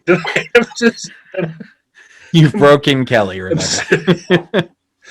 I think Anyone lucky to have you, Kelly. I bet. that did not sound condescending at all. I can't win. You can't. You're a much I'm better just waiting for actress. Kelly. It gets better. Just like, It's all right. All right. Anyway, what's your favorite memory for the thing that happens at the end of October? I like to go to parties. I love to. One year we did the Halloween party here, where everyone's like on the street, walking, and I love looking at all the costumes. And some of my friends, last year was obviously a bust, but in the past, I have one friend that throws a great Halloween party, and I love to see how everyone is dressed up and guess what they are and take pictures. And people here go all out, which is great. Those are probably some of my fun ones of recent years. Being able to celebrate and people actually like dressing up for real. Excellent. Sounds super fun. So we're going to move to the next section, which is the quiz, which in past recording, this is when Mike would typically would remove his mask so he could ask the question so he could read. But he chickened out a little earlier today, couldn't tough it out. So, but we'll hand it over to Mike now, who will provide the quiz. We're going to have a winner. It's going to be a little challenging because somebody not named Kelly on the show might have assisted one of our guests in an inordinate fashion. I didn't. Yeah. So who could have done that? Yes, this was There's some suspicious activity that's occurred, so we'll work through this. But what we have found out is this is not an easy quiz. We didn't intend it to be super difficult, but based on some of the stuff you mentioned a little bit earlier, I think there's one question you're going to do very well with. No, you're not going to get hurt, but they're hard questions, I guess. So we'll see. I'm scared I will look dumb. No, I think you're going to do great. Everybody's done pretty well so far. Ish, yeah. We found that there are a couple questions that probably weren't fair. We'll mention them. So that glowing introduction, Mike, please take it away. With that fun introduction. You're probably not going to do well. You're going to do terrible. Here we go. So counting the most recent release, which is Halloween Kills, how many movies are in the Halloween franchise? Hold on. I'm just going to have to take a guess. Hold on.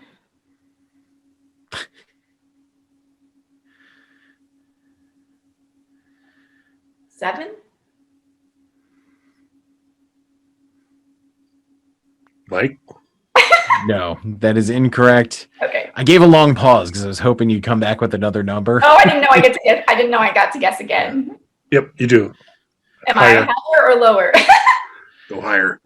Go higher. See, there's Kelly cheating. 11. I don't know. You're doing the quiz, dude. So close. 12. Well, 12. I've seen all of them too, but it's so hard to think about all of the different, because then they stopped numbering them, because at first it was Halloween 1, Halloween 2, Halloween 3, but then it's yeah. It's confusing, especially there are 3 of them. 12 is my answer.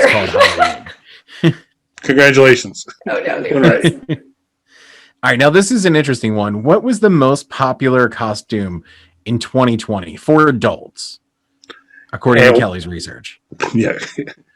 According to Kelly's research, was using Google, who told me that Google decided this. So this is something that Google reported on, and they said in 2020, this particular type of costume was the most searched for in 2020. So it might be somebody searching for, hey, I want to make one of these, so I'm searching for this kind of crazy Kelly costume.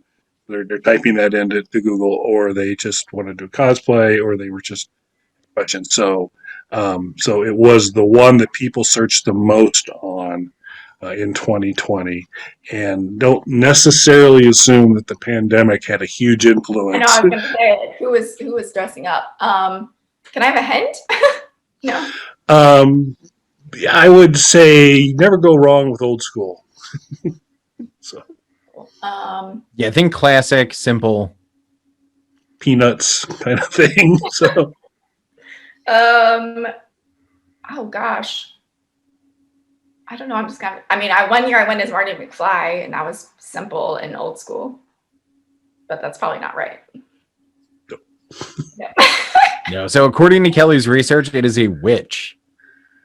Oh, okay. So yeah, very generic. That is, oh yeah. You should have said generic, not simple. I should have. That's it. Yeah. That is a better. I just wanted to throw you. I'm sorry. Kelly's just trying to get revenge now because you weren't on his side earlier. Yeah, because I guess that's true. Because like last year was so crappy that people could just be like, okay, I'll just put a hat on and like. I'm a witch. Yeah, I didn't even think of it that way. I'm still disappointed in us as a society, though. For that, we're better than that society. It's like witch, vampire, ghost are the top three. So it's just the classics. Maybe not generic. The classic. Generic. Yeah. All right. It's generic. Yeah. Okay. What? All right. So next question, again, all Kelly questions. What is a golem, and not the character from Lord of the Rings? What? You're totally wrong. Oh, you're right. I'm sorry, sir. Yeah. So now you know one ahead. So if you want to start Start thinking or Googling. secretly Googling that. So name 3 movie witches. Okay. Any 3 witches. Do I have to know their names though, or can I just say the movies? We've had a lot of flexibility on this. So if you can actually name a movie that has a witch in it. Craft, Practical Magic, and I guess I can't say my own movie. You could. You're a witch in there. You could. Yeah, cool. You got 2 right there. And you probably know their names. You know their names. Yeah, so those are my 3. So Practical Magic, The Craft, and my film, 2 Witches. Because I'm not plugging my film at all. See? Questions just for you, just to give you that opportunity. Plugging in. We call it subtle plugging on this show. Yes. Where you try and work in. Anyway, I can put myself in into the questions.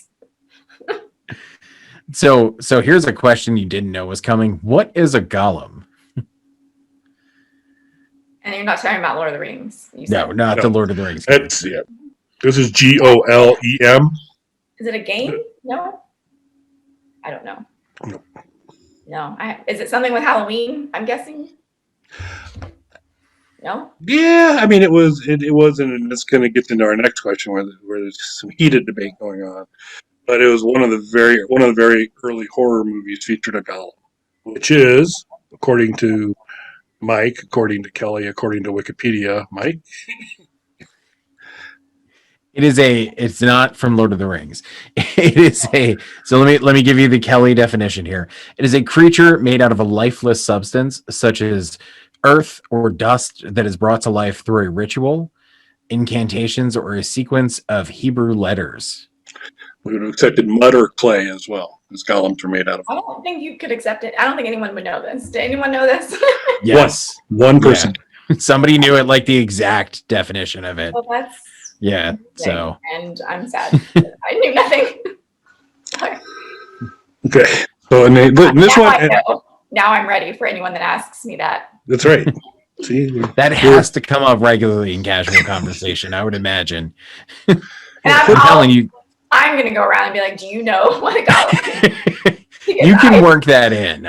I'm pretty confident you can work that in pretty nonchalantly. Yeah. That might be your social media presence brand. You're the person who knows what a golem is. You know, and I am the golem. Yeah. Okay. Yeah. Now here's the one I completely disagree with this. The answer or the question? The answer. The Kelly. Yeah. So according to Kelly, what is the first horror movie that was made? Ever? Yes. Ever. I don't know. I'm so good at this quiz. So according to Kelly, I don't know. it was a movie called House of the Devil. And that In came out when? 1896. Okay. So But pretty you old. disagree. What is your answer? Edison's Frankenstein. And when did that come out? He doesn't know.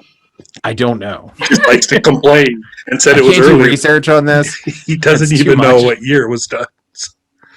But yeah, that's a tough one because also what's a feature length movie and were there shorts and all those things. So this I will admit was a poor question. But And I the tried- first person that we asked this to also said Edison's Frankenstein, so I feel vindicated in my response to that. Yeah, I had no idea. So there we go. Oh. But now I know in case anyone asks me in the future. And I will also be asking people in the future this question. I feel like these are pretty good icebreaker questions. Yeah, when you meet a new person. They're like, hey, I'm so-and-so. And you're like, what's a golem? What was the first horror movie? Yeah. Yeah. You can do that. House of the Devil, 1896. They won't believe you. So that's been my experience. So They're going to say Edison's Frankenstein. So awesome. It was fantastic. Well, I got one right. You got we're giving you 2, I think. Oh, okay. We're gonna give you Halloween because you eventually got close. So we got we'll go with that. I would say you were kind of on par with folks. Probably a little bit better on the witches. We had one person who got all of them. Yeah. Sort of. Did they know the questions ahead? When if you get the opportunity to check our video in its entirety out, you can watch this section and determine for yourself that perfect score was gotten to in a legitimate Were they secretly Googling on their phone? No, Mike was just giving them the answers. That's basically what's happening. In the chat, you're like in the chat. Like, there's 12 movies. There's 12 movies. I don't remember it that way. Yeah, I know you don't. So really, again, thanks for joining us tonight. It was really fun. I think you were unnecessarily mean to me. That's okay. You know, it's all in love. It's all in love. I'm sure. But folks, in this section, nobody said there's nothing for you to go back and edit out. That's exactly right. And on that note, thanks for joining us, Rebekah. Thank you so much for having me. As always, I really appreciate it. Thank you for coming on. Thanks. And happy Halloween. Well, that's it for our guests. Kelly and I wanted to take this opportunity to talk to you guys one-on-one and kind of give you some of our thoughts on some of the same topics our guests have already answered. Kelly, though, I think the first thing we need to talk about is your little wardrobe change there. Yeah, I wanted to show the folks what could have been, because this was my intended costume for the shows. And then at the last second, I decided I didn't know how the voice would be, and I didn't know how well I'd hold up within it. So I went with the Shaun of the Dead thing. And I was super happy to do that because Mike had hidden from me what he was going to do. And so I think it wouldn't have been great for our guests to say, hey, come on and join Mike and I. And they'd be presented with 2 idiots in masks.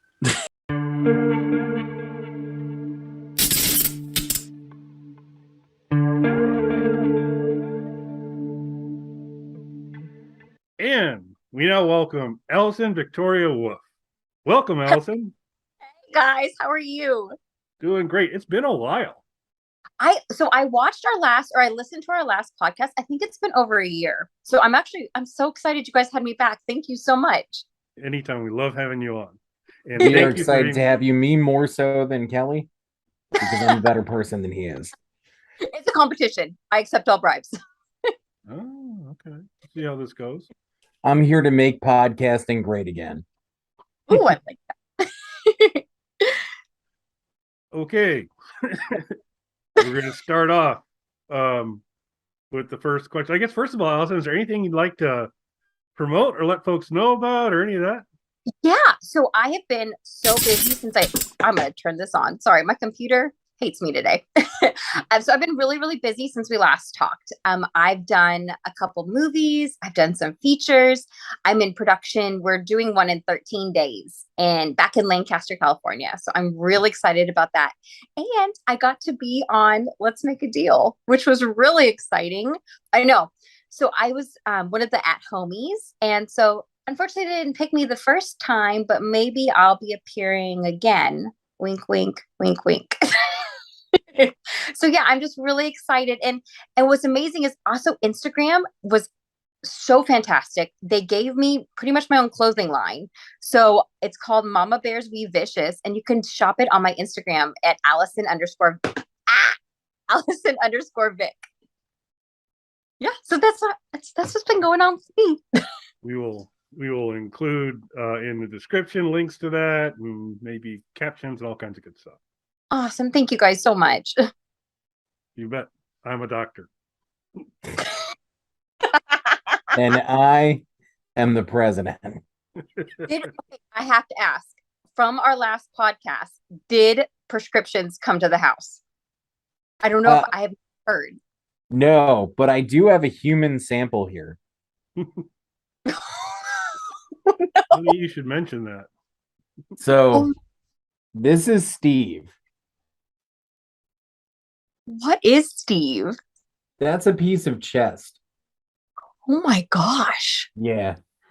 So, you know how you have those friends who send you emails like, hey, I have a human body. Do you want a piece of it? Yeah. We all have that. We all have friends like that, Mike. Yeah. We all know that guy. So he contacted me and he was like, hey, I've got some long pig. If you don't know, long pig is the term for human meat. So he's like, I got some long pig. Do you want some? And I was like, yeah, of course. And then I thought, I'm a stand-up kind of guy. I better ask some questions. So I was like, where did this come from? And he's like, it was donated. And I was like, yeah, it's good enough for me. I mean, I think that's all the questions you need answered. Yeah, that's what plausible deniability is. I named him Steve. You named him Steve? Oh, yeah. You sent him in this little case. That is crazy. Oh, that's so cool. And Steve lives on my desk here now. Well, not really lives. Well, metaphorically. Yeah. Unfortunately, I couldn't get the nipples or belly button. He's keeping those, which, again, that makes sense. If you got a human torso, you'd keep the nipples and belly button. Honestly, I don't know if I would. I think the belly button could go. I think we'd be okay with losing it. Personally speaking. Kelly? I'm like the most normal person on this show right now. So what let me tell you something. All right, Allison, we'll start off with, and you can give multiples if you like. Okay. What is your favorite scary movie and why? Okay, so as you guys know, horror, I can't even say it right. Horror is my absolute favorite genre. So, I mean, it was really, really, really hard to narrow it down. But I narrowed it down to 3. And they're kind of in different categories. So, I think it'll work that way. Okay, the first is classics. Okay, I absolutely loved the remake of It chapter 1 and chapter 2, because I mean, as a Stephen King fan, you guys, like, I did a Stephen King book report in 6th grade for Salem's Lot. Like, who would let their 6th grade? I know. I actually have the video and I want to send it to you. So remind me to send it to you because it was a video book report. Oh, nice. Yes, please do. Grade me. You're just going to love it. But anyway, so I would say, can we use a clip of that in here? Oh my God, can we? That would be awesome. I will send you the link. It is so awkward. And it's like, I don't know how I got an A. You guys, I got an A on this. My third book was supposed to be about the Marston house and how it's recurrence of evil. That's a big word for me. And it's something about my childhood. It's okay. No, I must tell it. But I would say, obviously, Stephen King, It Chapter 1 and 2. I mean, you cannot beat the new Pennywise. Like, he was phenomenal. I think the casting was amazing. Like, the younger to the older versions. It's one of those movies that it's terrifying, but it's terrifying because it's, you really see people that remind you of themselves. Like, they remind you of your friends. And I think that was terrifying to me. I loved it. I've watched it so many times. I can quote it. It Chapter 1 and 2 definitely go down as some of my favorite horror movies. What do you guys think? I think it's a good choice. I think it's an excellent choice. You a big fan of those, Mike? So I did enjoy them. Having grown up on the miniseries, though, nothing can replace Tim Curry in my heart, but I did really enjoy them. I mean, I'll give you Tim Curry. I mean, Tim Curry is phenomenal in anything he does, so I'll give you that. But you got to give it to Skarsgård. Like, that is terrifying. Okay, so I have a second one. So this one I wanted to go a little bit independent. It's called Charman. Have you guys seen it? I have not. No. My computer. Okay, so Charman. So my family is actually from California, and my mom is from Ojai. And in Ojai, it's kind of like a mockumentary, if you will. So in Ojai, there's two legends. One is of the Ojai vampire, and one is of Charman. And it's like the Ojai vampire. It's really funny. He's like buried under the tennis court. And Charman is someone who haunts this particular bridge. And so I wrote down the directors because you'll have to check them out. They're amazing. Kurt, Ella, and Kip Trimble. I actually talked to him a lot on Instagram. They're so sweet. So they made this kind of like fake documentary about the Ojai vampire, and it turned into Charman. And it's so good. My mom, who hates horror movies, like, she cannot stand them, watches it with me every Christmas. It's kind of like our Christmas. I know, it's weird. It's like our Christmas tradition, but it's really, really good. Charman. You learn a little about California. It's scary, and because it is so realistic. Like, the casting is phenomenal. Like, you really get sucked into the story. So Charman is definitely my number 2. Okay, and then I have one more. I couldn't choose. I couldn't choose. Oh, I know. I'm not. Okay. And so my third one is Lake Mungo. And I think I've talked to you guys about it before. Lake Mungo is a Australian horror movie. It's also another fake documentary. It actually came out before Paranormal Activity. So I saw it like before that whole thing. So I saw it at South by Southwest, and all they said was, "Hey, there's this documentary from Australia. It's too personal right now. We can't talk about it, afterwards. Like, because like the filmmakers will talk about it. Like, we can't talk about it. It's too soon. But here's this. Enjoy." And they walked off. And it's about ghosts. And it's about this girl I think she's like 16 years old, and she dies in Lake Mungo. And it's going to come back. And she dies in Lake Mungo. And it's kind of her family dealing with the death. And it's paranormal. But seeing it and realizing that it could be real was terrifying. And I just remember going back to my hotel, like, because there was no credits afterwards, nothing online about it. I mean, so as far as we knew, it was real. And it terrified me. So Lake Mungo, see it. It's so good. Definitely. Do you know what platform it's on at all, or do we just have to hunt it down? It would be like, it was like early, maybe it was 2010. It was like around there. I think you can rent it on any of the major, like, Netflix and stuff, but it's really good. Like, you should be able to see it. It's so good. And just the sound design was amazing. Well, I need to cleanse my palate by renting movies, because the last movie I rented was Troll 2. So I need to get something better. So, 2? Really? Yeah, Mike made me. So. But yeah, I mean, I would say those are my 3 favorite horror movies. That's definitely a great choice. I love Lake Mungo. Okay, you've seen it. Oh, yes. Okay, so imagine being in that theater and them saying it's just too personal, we can't talk about it, and then them leaving. And it was like, I'm sorry, what? Because this was before Paranormal, the original, came out. And so, I mean, the only thing we had seen that was fake was Blair Witch at this point. And it had been some time since that. So it was terrifying. Did you like it? I did. I really enjoyed it. Were you fooled? I have to ask, were you fooled? No, because it was so I saw it as part of the After Dark Horror Fest. That's what it was released under, that banner. Oh yeah, okay. So I knew that it was a movie. Okay. Yeah. Oh darn. It's fun. I still really enjoyed it though. Oh, I'm so good. Now, Kelly, you have to watch it. Oh, absolutely. I'm going to. Yeah, Kelly. Yeah, sorry. I'm saying that as the doing true doctor president. stuff. I got all this doctor stuff to do. I'm so excited you're dressed as Dr. Mike. Like, that makes me so happy. This is what a realtor-based medical degree gets you, folks. Right here. I'm a real doctor, sir.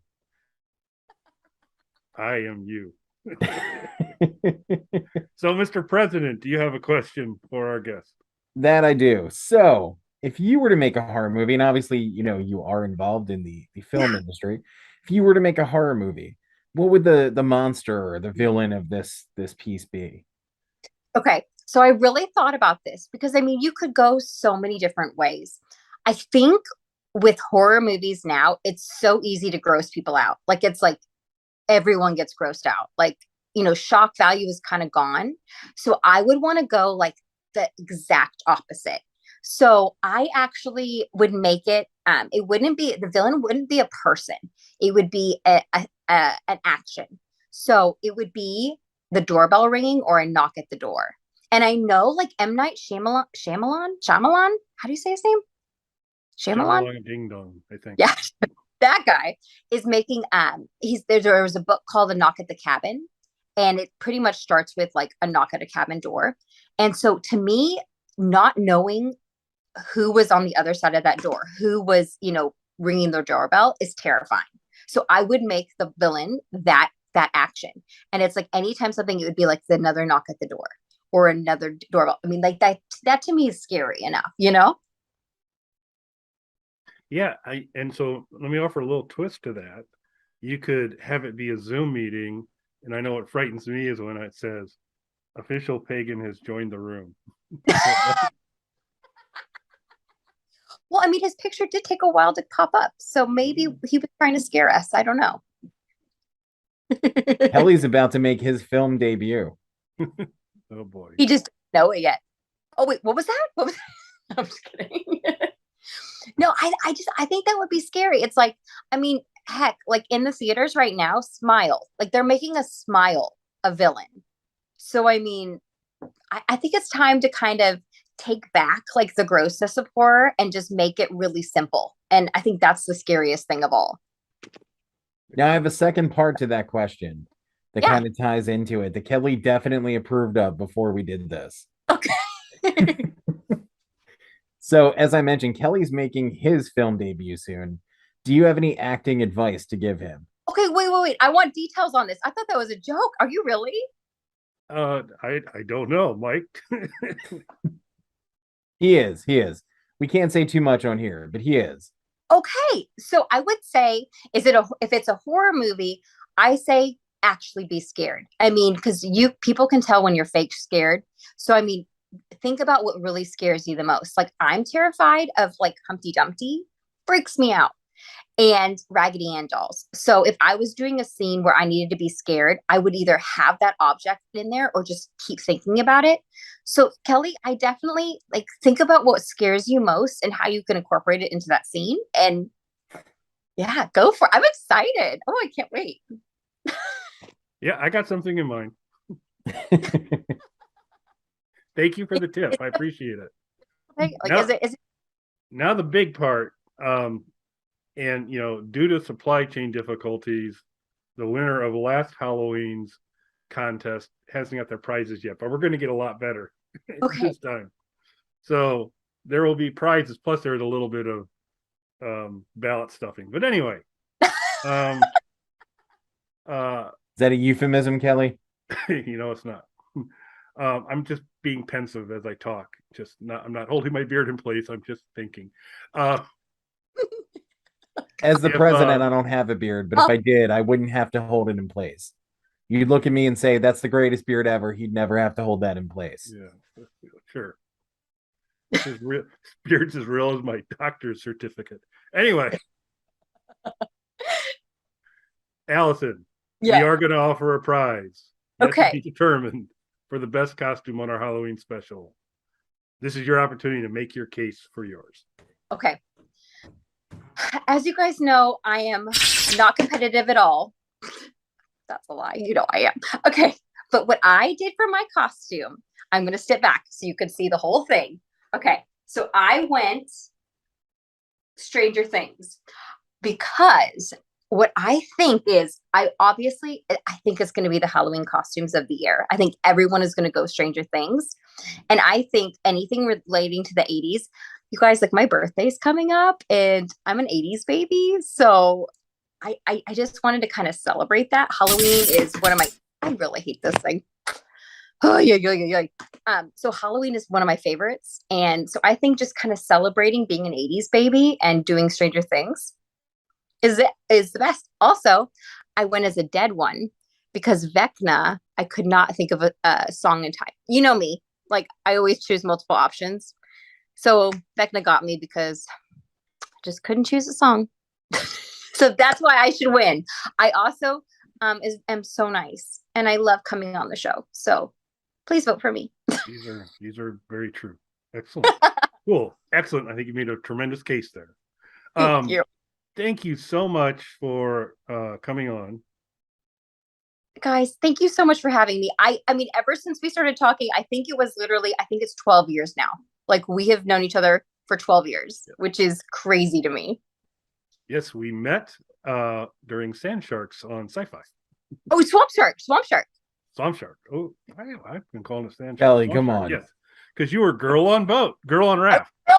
What more can you? But no, I thank you guys so much. Like I absolutely love your podcast. You guys, everyone, keep staying tuned. I love Kelly. I love Official Pagan. I love Dr. Mike. I mean, you guys are the best, and I will come back for years to come. You guys are stuck with me. So cool. Thanks again. Thank you guys. Vote for me.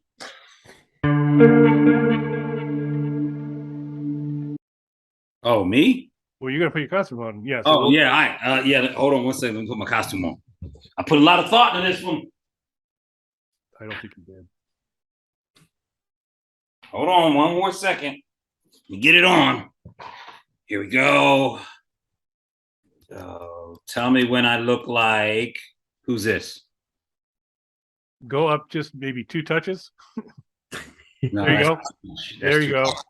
Nah, it's more like this. He used to be like this. There you go. This is. Who's this? Welcome to 3 Mics. Isn't this a great costume? Scary. I even float around in the background like him. It's like I'm trying to dodge people from inviting them to stuff. Okay. Not Dr. Mike. Do you have a question for Gerald? First of all, folks, welcome Gerald Webb to the Halloween Spectacular. He's not Mike. I know you think he's Mike, but he's not. It's actually Gerald Webb. It's the best costume ever. Thank you for coming on the show, sir. I'm happy that we invited you to this. I got. No, let's be clear. Kelly invited me to this. Well, Kelly was supposed to invite you to something else. Kelly, did you forget to invite him? Kelly invited me to this. He didn't forget his part. That's right. Somebody else was supposed to invite me to something else, and they clearly forgot. Because this weekend I was like, Kelly, where's Gerald? And he was like, oh, he said he's not coming. I invited him. Remind me, Gerald, your hometown, Gerald, is where? In southern New Jersey. But see, Michael, that's why I won't sign with your record label, because you'll be telling me that about my residual checks, that they got lost in the mail. There'll be every excuse why I don't get them. Oh, wait, you're in New Jersey now? Well, that's where I'm from. Is that where you're currently located? No, I'm in Louisville, Kentucky on a film right now, but I'm off on weekends. And I will always take a trip home. Well, I apologize that Kelly didn't get your invite to you, sir. Mm-hmm. No, Kelly got me my invite. That's why I'm here. I like how this show's going. Kelly would. Well, today we're here to talk about, of course, the greatest holiday, Halloween. You guys can't see me because my room has gotten so dark now that I am completely not visible to the human eye. Yeah, and Halloween is kind of close second to wedding days, ain't it? Kelly, wait a second. Kelly, what are you drinking? Doctor juice. Makes me a better doctor. Kelly has this strange thing where he doesn't think I'm a real doctor.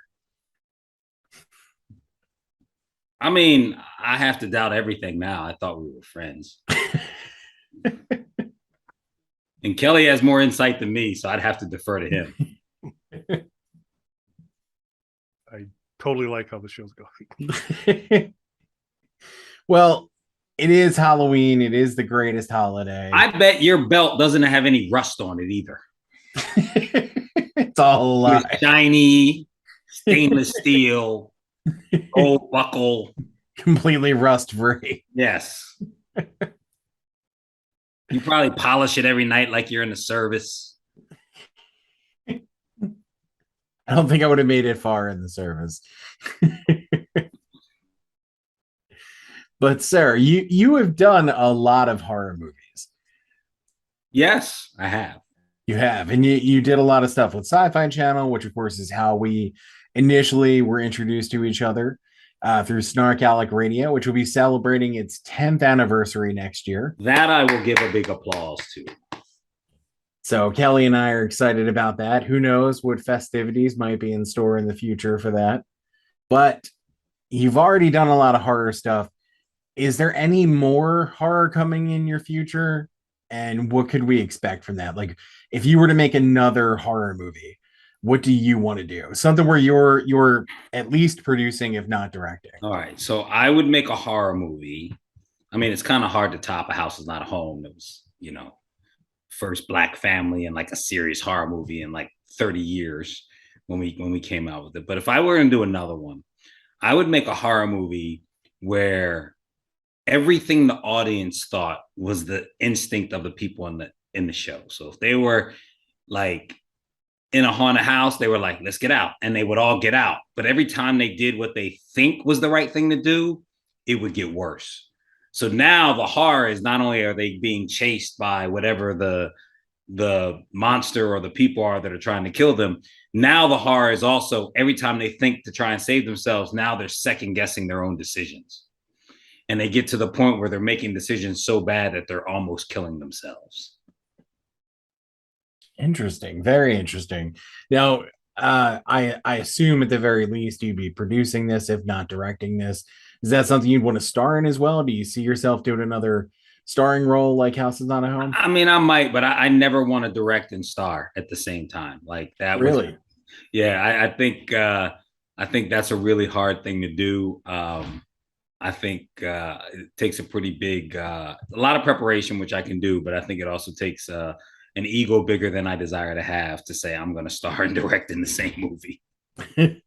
Well, I mean, I think all of the stuff, and I mean all of us collectively, like all the things we do, whether it's podcasts or you with film stuff, me with music stuff, I think all of it kind of takes an ego to a certain degree because you have to think that what you're doing is important enough to put it out to the world for other people's entertainment. Yeah, like when you do important things like get married, you should really just put it out there for people to know about it, so they can celebrate it with you. Yeah, so I would agree with that statement wholeheartedly. That's a good, just general example, Gerald. Appreciate that one. I'm glad. Now, and it may be House Is Not a Home, but if you had to pick your all-time favorite scary movie, what would it be and why? I have two for different reasons, and I don't know if the second one really counts, but it should. So the first one, and they're both classics. The first one is the original Nightmare on Elm Street, because think back, when you were a kid, you would be scared there was a monster in the closet or a ghost or whatever could get you, right? You go to bed, you go to your own room. So you'd hit the light switch and you'd rush over to your bed thinking you could beat the light going out because they can't get you when the lights are on. And you get under the covers, and when you're under the covers, you're safe under the covers, right? As long as you don't let your toes stick out, you're safe under the covers. Freddy Krueger changed all of that. because you couldn't go to sleep. See, when you were asleep, you were safe. So that's when it got scary, because it was like, as a little kid, it was like, yo, I can just get under the covers, I'll be safe. But if I fall asleep, no. So I just thought that was super scary, because the idea of being like super tired and fighting off sleep, and then if you fall asleep, now when you're tired, you're fighting for your life. That's super duper scary. So that would be the first one, and it's kind of a tie. The second one would be Final Destination. And it would be because of the inevitability of death coming after all those people that cheated death, and the savage, I mean, completely savage way in which death took them out one by one by one. To this day, if I'm riding on the highway and I see a truck full of logs, I'm getting off the highway. Like, I'm getting off the highway. I don't want no parts of being on that road. I'll be 5 hours late. So yeah, those would be my two. It's kind of hard to pick between the two, because the reasons are so different. Final Destination is definitely an interesting choice, because I feel like that's a movie, when it came out, a lot of people liked it, but I never hear people refer to it like it's a horror classic. But it definitely is. And I mean, it spawned such a big franchise. It's such a cool concept. Anything with Tony Todd is great. And I mean, and I think it reset the bar on like horror film deaths. Like, people look at the Saw deaths. I think all that harkens back to Final Destination. The deaths in that movie and how intricate they were and how grand scale they were, I think kind of was a little bit of a game changer that we've seen other franchises borrow from in lots of ways.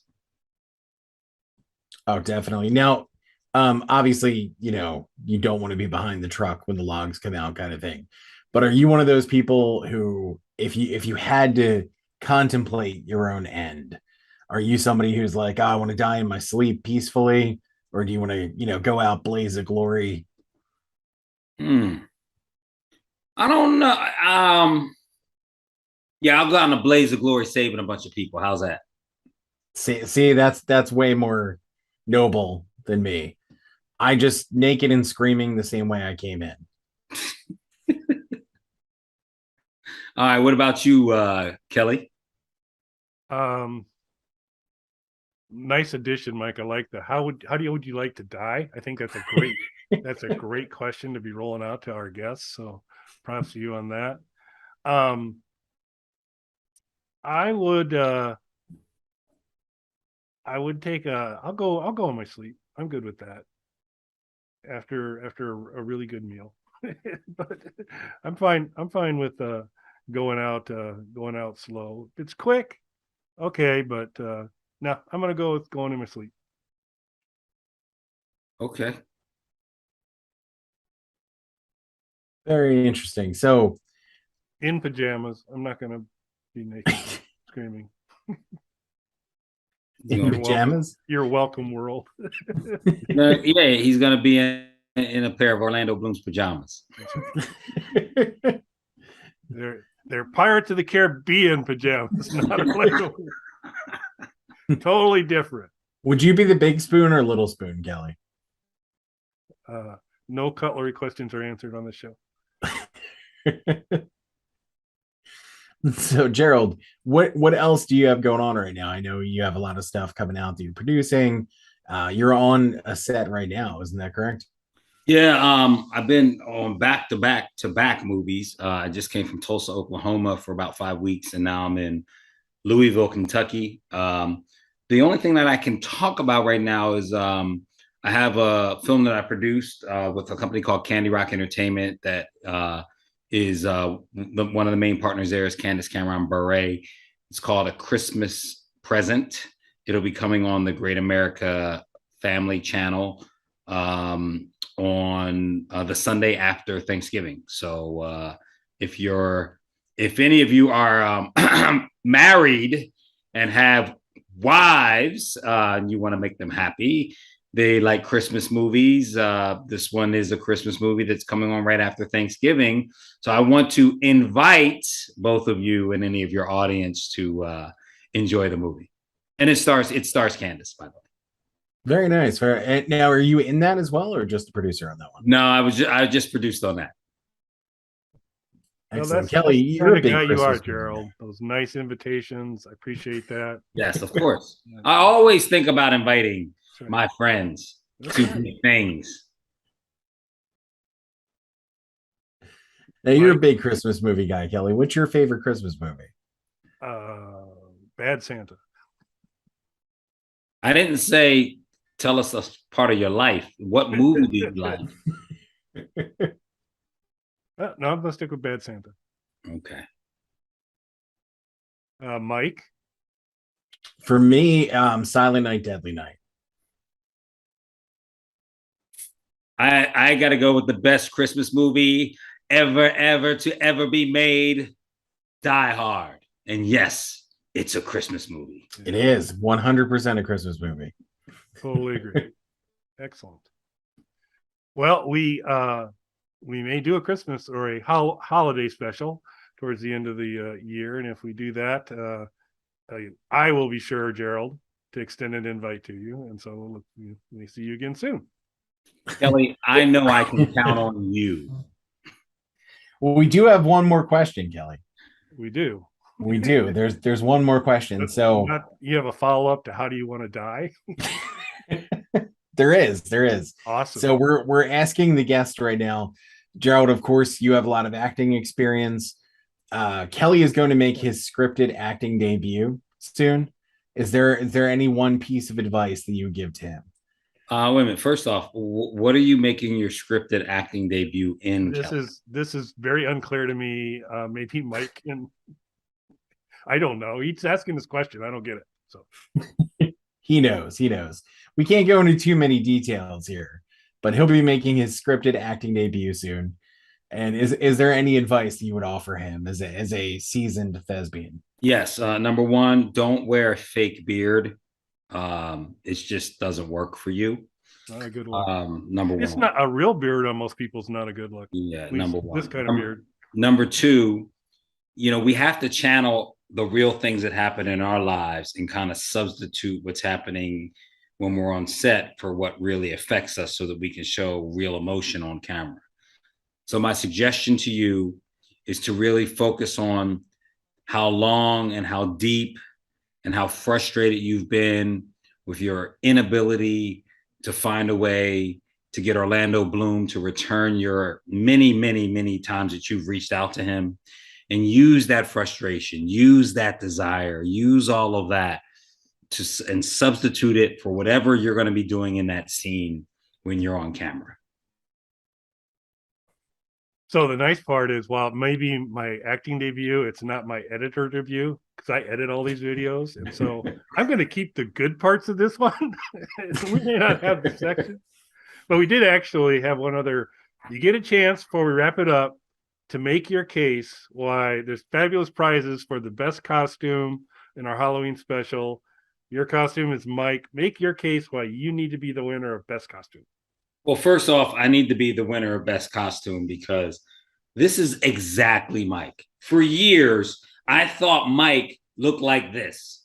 I didn't think I thought he was had some disorder where light hit him. The light dissipated. So, for me to come up with this on the road while I'm working, when I'm dealing with the emotional rejection of a dear friend not inviting me to their wedding, for me to come up with this and make it so personal to Michael and you as the hosts, I think I should get the best costume for this year. The only way it could be better is if I just didn't bother to show up and just put my name up on the screen. If I just, put my name up on the screen and acted like I was here.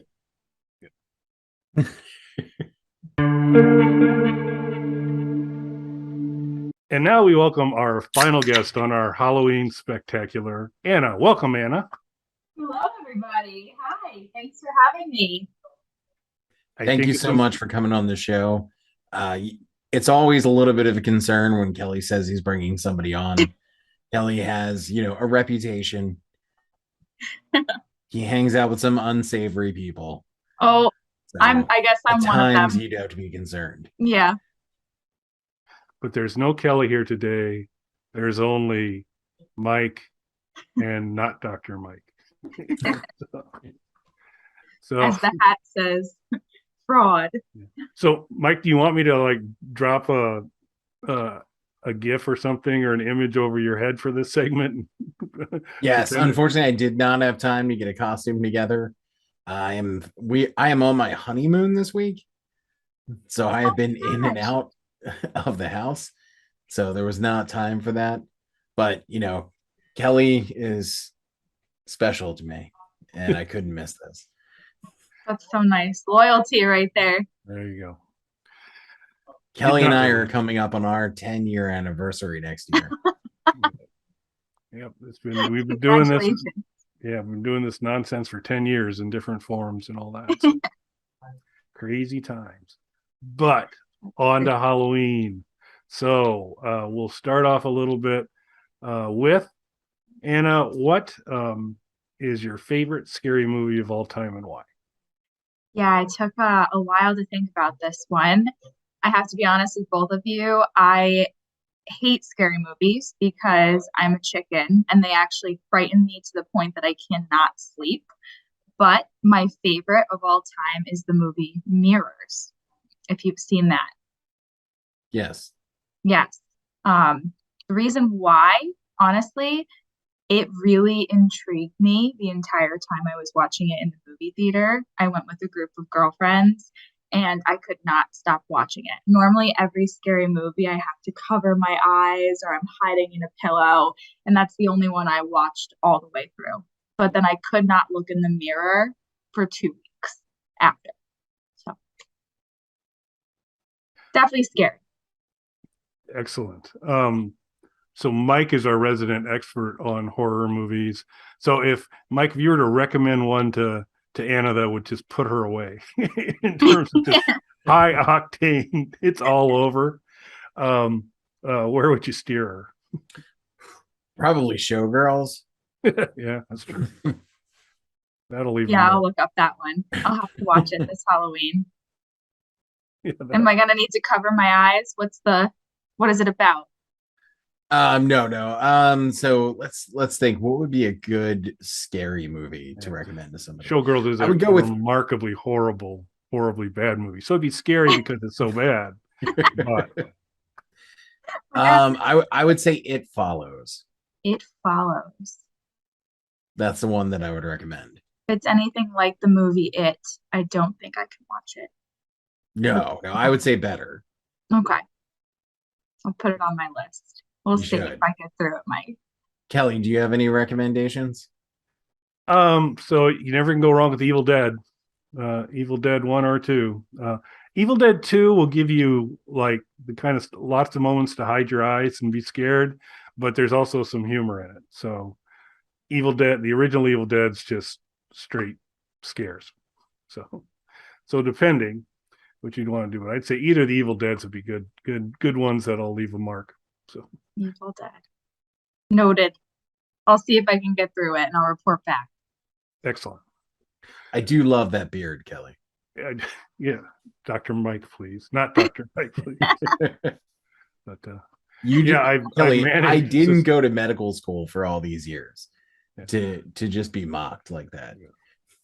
Pro tip: if one's looking for a fake beard, do not buy the cheapest one on Amazon. Is that where you got yours? That's where I found this fine piece here, and it's a bit of a challenge. But thank you for. It is amazing the things you can buy on Amazon. Did you know that Amazon sells body bags and hospital gowns? That's freaky. Those were both recommendations from Amazon to me. So obviously the algorithm works. That's right.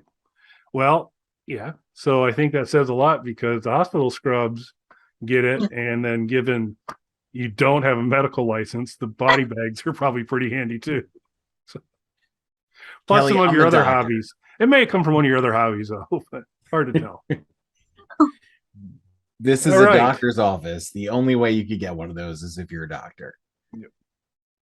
So I know Mike's highly prepared, so I almost feel ashamed asking this question, but are you prepared to ask the second question, Mike, or would you like? Of course I am. Kelly, have I ever come to the table unprepared? Not today, maybe. All right. Question 2. If you were to make a horror movie or a scary movie of some sort, what direction would you go with it?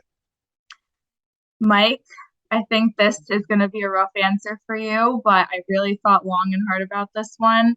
I would want to do a scary movie at your doctor's office where I walk in and I think that I'm seeing a doctor. I'm just teasing you. But I think it would be a very funny movie in your doctor's office to, like, maybe not with you, but have someone come in, they think they're actually seeing a doctor, and then boom, it's just like a haunted house. People pop out of the walls. There's a massacre, something crazy like that. When I first moved in here, we had to get all the locks changed because there's like 100 entrances. So we had to get all the locks changed. The locksmith got lost in some of the offices. So I came and got him because they all look the same, but not now, but when it was empty, it's all just a bunch of white, like 10 by 10 white rooms. So perfect. He was walking around, and when I finally came and got him, he's like, "Your house is terrifying." So it's made for my movie, basically. So, it's a perfect location with several doors. Absolutely. I just need to get Kelly over for a sleepover. Not we gonna all happen. Be in the movie together. Excellent.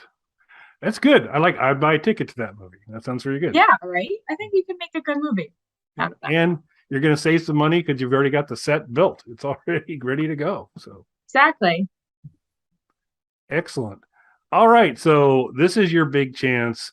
There's fabulous yet to be named prizes. Related to the winner of the best costume of our Halloween Spectacular.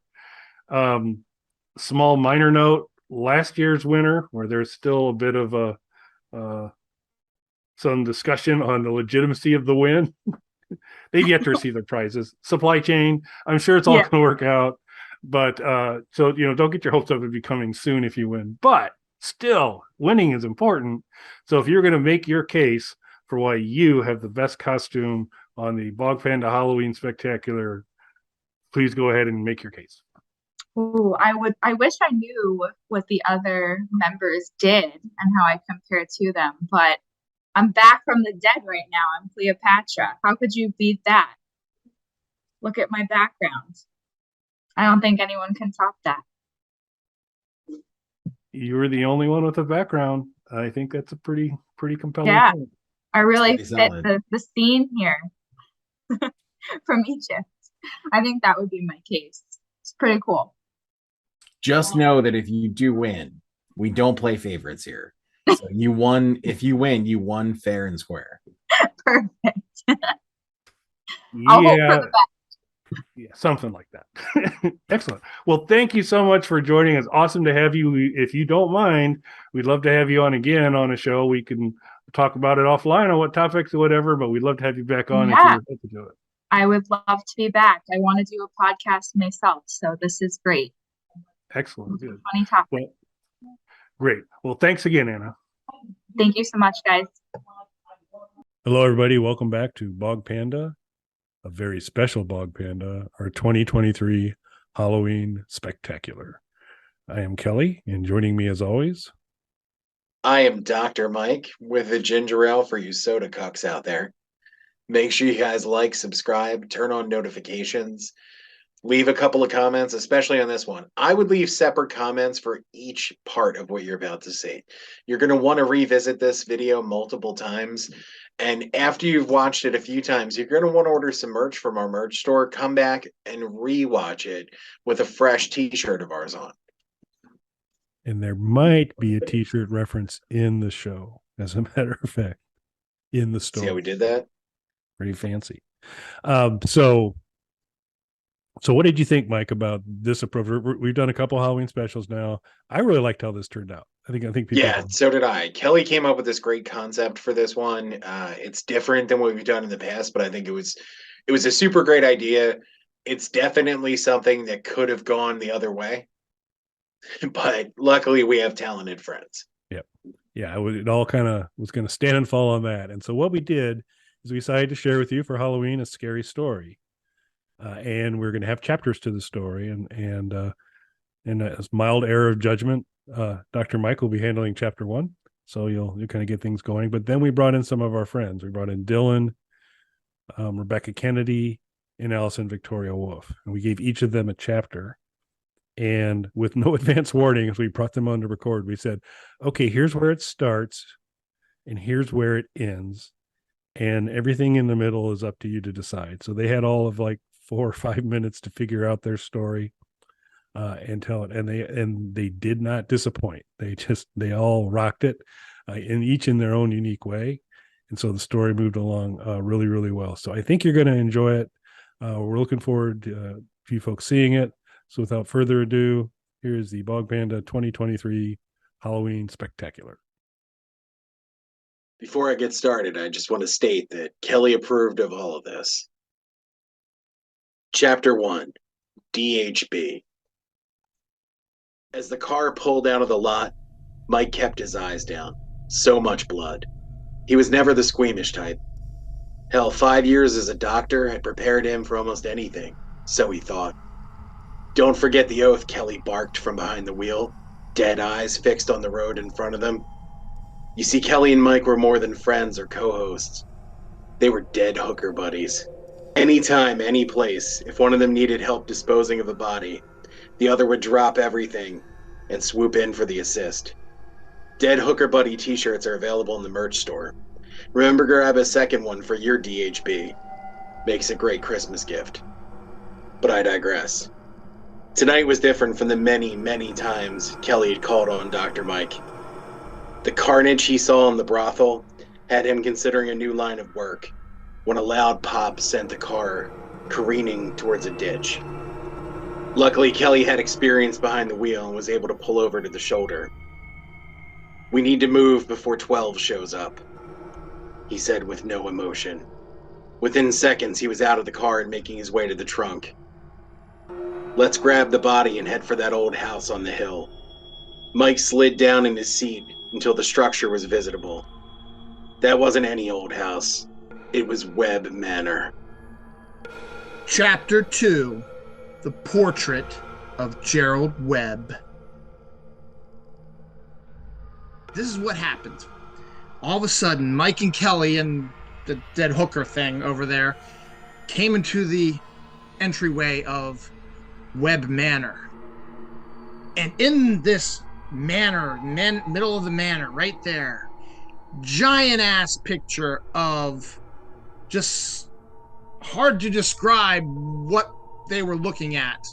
Kelly and Mike looked at each other and kind of confused, like, what are we looking at here? As they look down at the bottom of the picture, it says the name Gerald Webb. And Mike and Kelly again look at each other like, why does that name sound familiar to us? They look down at the hooker to see if she knows. She's not answering. So they're like, They start looking around the house a little bit. It's, what you expect. It's rustic haunted, as they call it. Not exactly what they were expecting. But in the end, they said, okay, this is a good place to stay low for a little bit while we try to figure out what we're going to do next. Maybe there's some kind of electricity or something, or we can figure out, or maybe there's another car we can take, or I don't know. We got to figure this out. So Kelly and Mike start thinking about what they're going to do.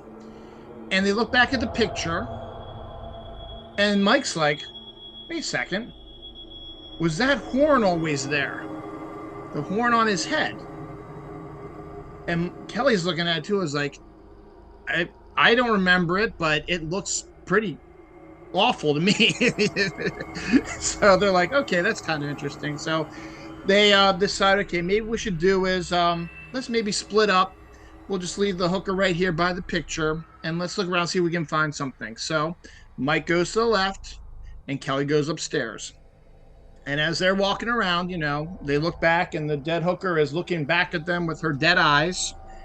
And Kelly shivers for a second, and Mike starts to go, dude, it's your fault. And then they separate. So we follow Kelly up the stairs creaking like nothing. All of a sudden, he sees movement, and it's a rat. It's like, oh, great, there's just what I need, is another rat. And then there's more movement, and then there's a giant snake following the rat. He's like, oh, great, this is not what I needed. And he says, maybe I shouldn't keep going that way. So he turns to the right, away from the rat and the snake. So he goes and sees a room, or rather I should say a door, golden door, and he's like, huh, let's see what's in here, because why not? Creepy place, gold room, door, why not? Opens the door, and we cut to Mike. Mike is looking around like, okay, this is kind of interesting. And Mike's area, there's nothing downstairs. It's just dust and dirt and old tables and old posters of, looks like, I don't know, some kind of shark or something, I don't know. And then Mike's like, this is boring. So he walks back to check on the dead hooker, and he looks up at the picture again. And then there's something else now. A third eye has popped up on this face, and they're starting to show signs that the face is melting. And Mike is like, what in the absolute hell is going on here? It's kind of cool looking, but it looks pretty bad. So he's like, I'm going to move on here and see what's over this way. So we follow back up to Kelly. Kelly walks through the golden door, and it is a completely golden room. Gold bed, gold toilet in the corner, gold windows, gold mirror, and what looks to be someone's poor attempt at gold Oscars. And he's like saying, I think I kind of understand now. Gerald Webb, wasn't he some kind of low-level B crappy actor from the 1990s or 2000s? I kind of remember some of that shitty stuff he was in, but he never won a medal. He never won the Oscar. What are you talking about? Where the hell you get all this gold? I don't know. And he keeps walking around the room, sees nothing of interest of him, and then says, you know what, this is stupid. Walks out the door, looks down the lane. The rat being chased by the snake is now being chased by a mongoose. And like, and Kelly's like, what the hell is going on here? It's like, I don't want to go down that way because I have no idea what's going on. She's like, let's go see what Mike's up to. So as Kelly starts walking down the steps, he passes by the painting again, looks down at the hooker first, make sure she's still dead, looks up at the painting, and by now he's like, what the god-awful shit is this? The face now appears to be all melted and wrinkly. One eye is down on his cheek. The other is here. The third eye has turned into a big black mass. And Kelly's like, this really is a bad painting, whoever did this. That was awful. All of a sudden, he hears a blood-curdling scream from the dining room. Chapter 3, The Hidden Staircase. Kelly and Mike, as they're dragging the body through the room, they hear a blood-curdling scream coming from the dining room. They drop the bag and run to see what is happening. What is that scream? Where did it come from? Who screamed? And as they walk, because you know that's what they do, as they walk into the room, they see a long dining table, and it's wooden, with 8 chairs around the dining room table. They look down, and it's at the very end of the table, they see something on a dish. They're not quite sure what, but it's glistening in the light. Maybe there's some blood. They're not quite sure because it's a long table and they're far from it. So Mike says, we should investigate. And Kelly says, no, we shouldn't. We should go back the other way. But Mike insists they go and see what is on the plate, the platter, and if that was from the screen. So they slowly walk down on the carpet trying not to make too much noise because they don't know who else is in the house. And as they get closer, they see blood and a head and hair, and they realize it's a bloody head. And Mike screams, and Kelly says, "I told you we shouldn't have come down here." And they slowly turn to look to see who it was, and it is a woman who's dead. "What do we do?" Mike says. Kelly says, "We left the body back at the other room. I don't know." So they look around. They don't see anyone around. They have no idea who this head belongs to. They're wondering, should we take it with us? Should we leave it? Should we call 911? They don't have phones. They don't know what to do next. So they see a bunch of doors in the dining room. So they decide to open them and see what's inside, because why not?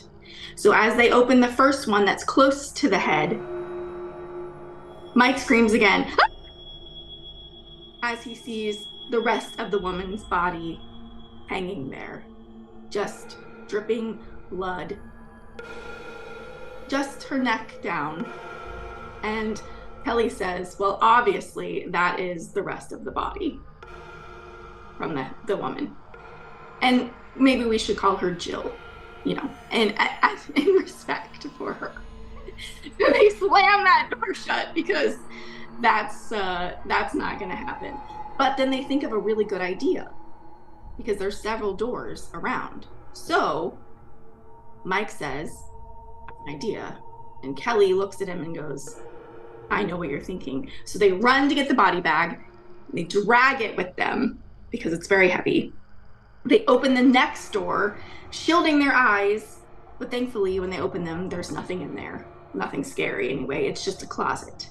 So they stuff the body into the closet, shut the door, and think. They both say aloud, "We'll just leave her here for someone else to deal with." So then they decide they're going to open the last door that's sitting there because they have to see what's inside. So they slowly open it just in case there's any other body parts inside. They slowly open it, and behold, there is a staircase. And they both look at each other. Should we do it? They could easily just leave. The curiosity gets the better of them. And they slowly decide to creep up the attic. But of course, Mike makes Kelly go first, just in case anyone's waiting for them. So they slowly creep up the stairs, and there's a door at the top. They jiggle it.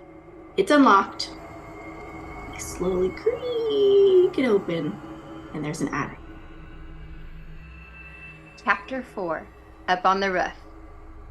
Kelly and Dr. Mike slowly but surely climbed up the stairs of the attic. They were sopping wet at this point from the storm outside that was blowing in the wind.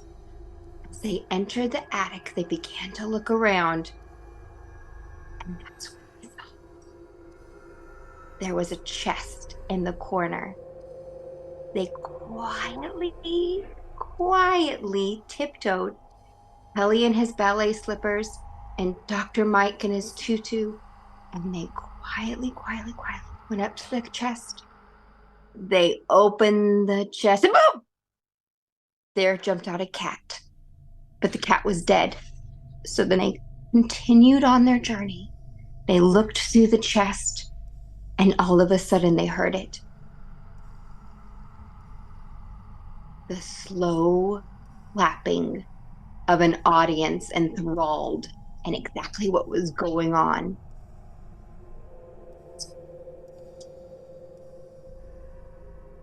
Hello? Hello? At this point, Kelly decided to take off the ballet slippers and to put on his raincoat because it's raining and they were going outside. And Dr. Mike peered around. He took the dead cat, skinned it, and put it on his head, kind of like a rain hat. And that's the next thing that happened. They saw the window. What was that? What was that? There was someone outside. They knew it was him. The clapping gave him away. It was the actor from that 80s movie that everybody hates, but for some reason we watch every Halloween. They climbed and climbed in his raincoat and his cat hat. And then it happened. The confrontation up on the roof. Chapter 5, The Truth Revealed. As Dr. Mike and Kelly scrambled onto the roof, they were face to face with possibly the world's worst actor in a hideous, ugly shirt. "I will destroy you all," he said, doing his best to be intimidating, but neither Dr. Mike nor Kelly were intimidated. They prepared for the greatest battle of all time. It would be bloody. It would be messy. There would be explosions and fire and swords and angry wombats. And as they prepared to fight, Dr. Mike woke up. As usual, Dr. Mike woke up in a pool of his own vomit and filth. He blearily looked across his ridiculously dark studio, inappropriate to record YouTube videos, and saw the slowly flickering light on his monitor. He slowly crawled across the cold, moist floor till he reached the chair, dragging his body up to the keyboard. He closed the 47 other tabs open on his browser to unique content and typed a message.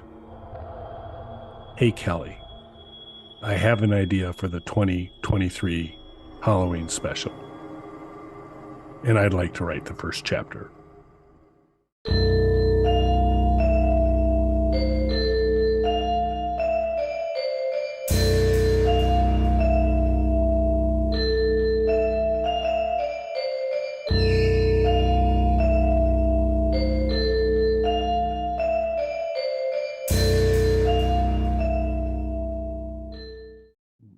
Mike, did you want to kind of bring us in for this segment? You want me to? How do you want to do the Oh, start? you should, Kelly. I would never dare. That's right. Never dare what? Never dare, sir.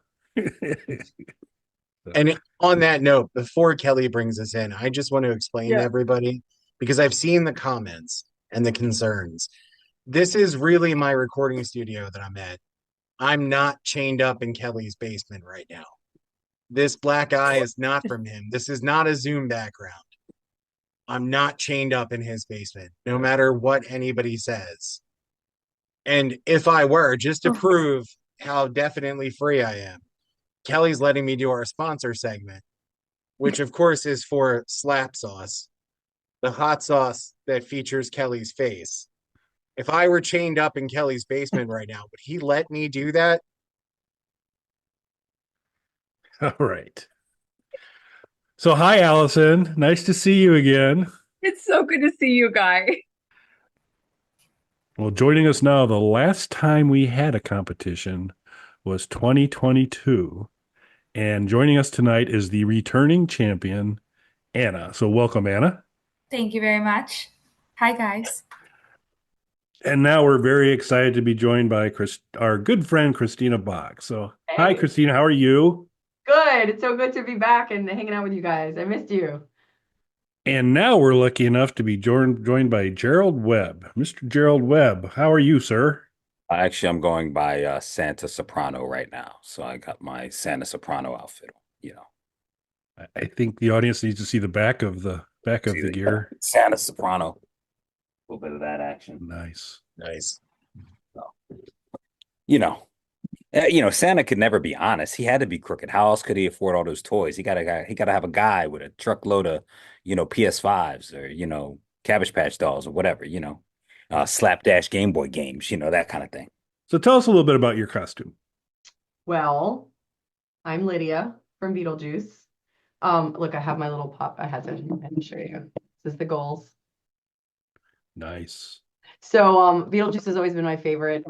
The Beetlejuice theme song has been my ringtone for my cell phone since the day I got one. So we have to kind of explain costumes. I think yours is pretty straightforward, but just to make sure, you're a Yankee, right? So I threw in a twist, and the real ones will know. I am Sam Montgomery from Cinderella Story. So I don't know if you know that character, but I love that movie. And she always wore like a baseball cap and a striped shirt. So I was like, oh, I'm already in this. I'll be Sam Montgomery today. Thank you for you're a frequent flyer on our holiday specials. So thank you very much for that. Always great to have you on. It's so good to have you guys on. I mean, well, it's your segment, but it's always good to work with you guys. And I did see chains. Should I be concerned? I don't know. That was probably just my watch. Yeah. I'm not chained up in Kelly's basement right now. Yeah. Don't call for help. So a little bit of context maybe on the costuming here. So apparently Mike is pretending to be someone who's not chained up in my basement. So I give A+ for originality. First time I picked this up. Then the other part, because Mike's such a good friend, he made up. He took a poorly worded statement I made and has spun it into this yarn that basically involves me wanting to slap people. And so not only did he take that concept, but then he created actual Game Boy games. So what you can see on my background is Slapdash, the first one, and then Slapdash Spooky Season for Halloween, Slapdash Color for the Game Boy. There's also War on Christmas, but I got lazy and didn't put that thumbnail in there. So that's what I'm doing is trying to cope with the fact that Mike's put me on a video game. But then, if that wasn't bad enough, again, Mike, you want to share one of your props? Are you talking about slap sauce? I am. Kelly? Okay. Where the wait, answer I to think the you talk about my costume really fast. I'm sorry. Go ahead. In case it's a costume contest, which I always lose because I'm always a Browns member.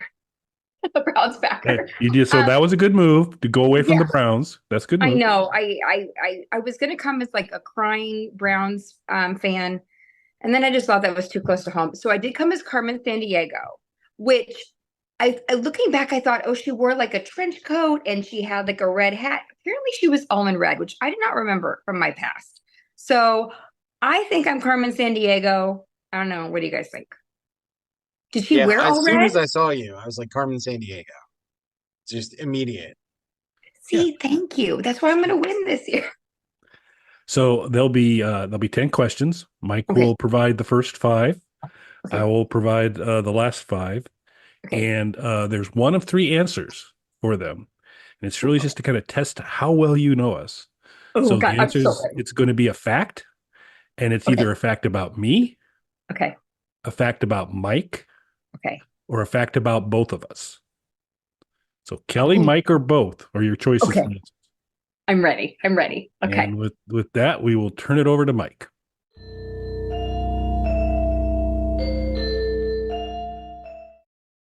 Okay, so I'm good to start, Kelly? You can start, Mike. Yes. Okay. All right. So the first question. Okay. Who has an IMDb page? Okay, I know this one because I know Kelly does. Because I don't remember, but no.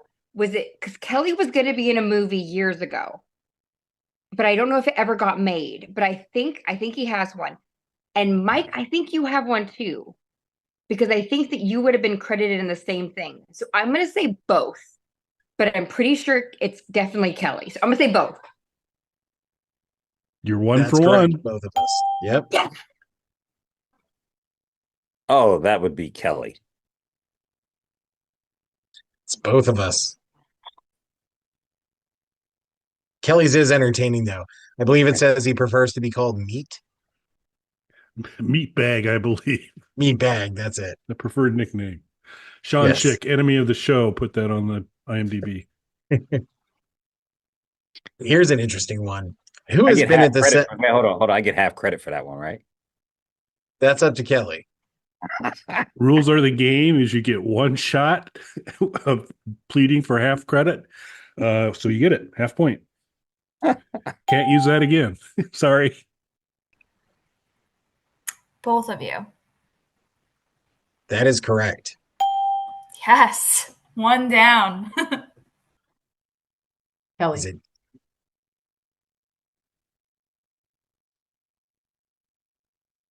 But you get to tell her whether she's right or wrong. Oh, okay. I wasn't sure who was taking the answers. I was really thrown. As we established, you ask the questions and let them know. All right, so that was actually both of us. Oh, Both have IMDb okay. pages.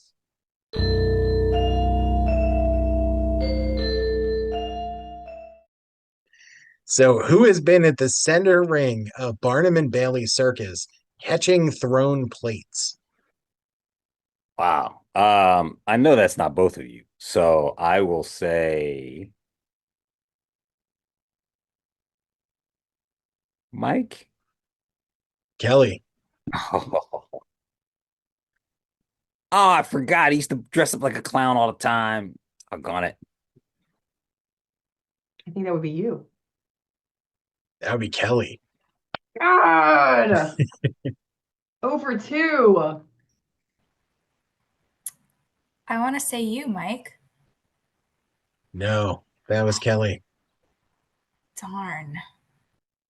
Oh my gosh. Okay. Who gives off more of the Carney vibe, I guess?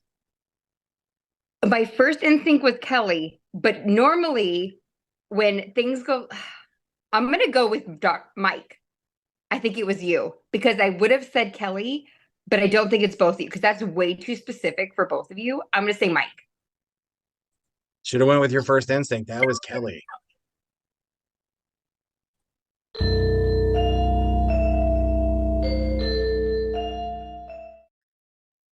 Who has seen a family member arrested? Ooh. Don't get mad at me when I would say both of you. That's Kelly. Yum. Comes from a long line of outlaws. I was going to go with Kelly, but now I think it's Mike. But I have to go with my first instinct. It's Kelly. So what's your answer? Kelly. That's correct. I shouldn't be excited about that.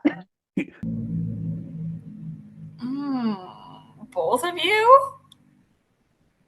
No, that's Kelly as well. What?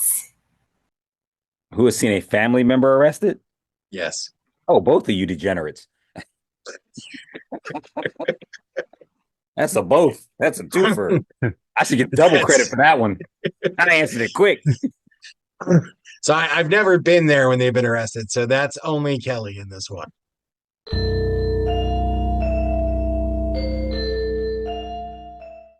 Who has been arrested? Well, Kelly just said he avoided it, so I feel like it's not him. So I'm going to go with you, Mike. That's correct.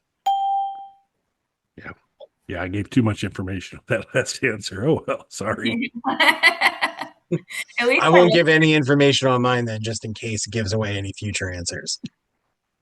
Perfect. You're so good, Mike. Oh, both of you degenerates. That's the same answer. See, your low opinion of us is not going to help you in this game.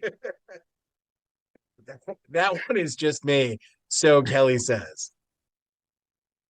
Oh God, you're killing me because it's like I don't want to. I'm gonna say both to be fair. Don't be that fair. Was me. That was me. Okay. You're too nice. You need to go. Clearly, that's Mike. You knew it was Mike. See, I get it though. You look at Kelly and you're like, he's been away.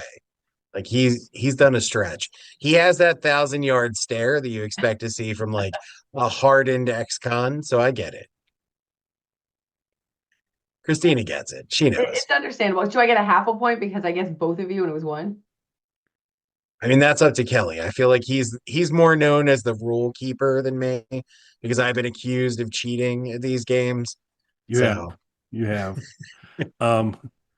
I think what we're gonna do for this one is, although you can only use this once, is when they ask for it. We've done a previous one where they kind of said, "Hey, it was this. How about a half point?" I think we could do that. So we're giving you a half point. Okay. I'm definitely going. You know what? I was gonna go with just Mike. Not that I feel you could be a criminal, but I would say I don't want to say both of you. But okay, could it been Kelly was arrested? He saw himself being arrested. So now I'm like, I think it's Mike. Not that I feel like you would be a criminal, but I think it's you. Is it you? It is. Yes.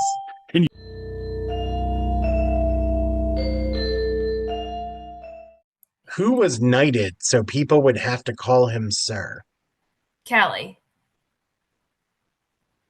That was me. What? Yeah. I mean, that makes sense. I should have said both of you, but I'm shocked Kelly didn't do that too. I would say that would be you, Mike. That's correct. I'd have to say Kelly. Also me. Man, I stink. Well, you're thinking I'm too Mike-like. Okay. I would say my first instinct was Kelly. But then I remember the whole being in the doctor's office. I'm going to go with Kelly, even though I think it's Mike. Is it Kelly? Nope, that one is me. Oh, no. I should have gone so with close. You were so close.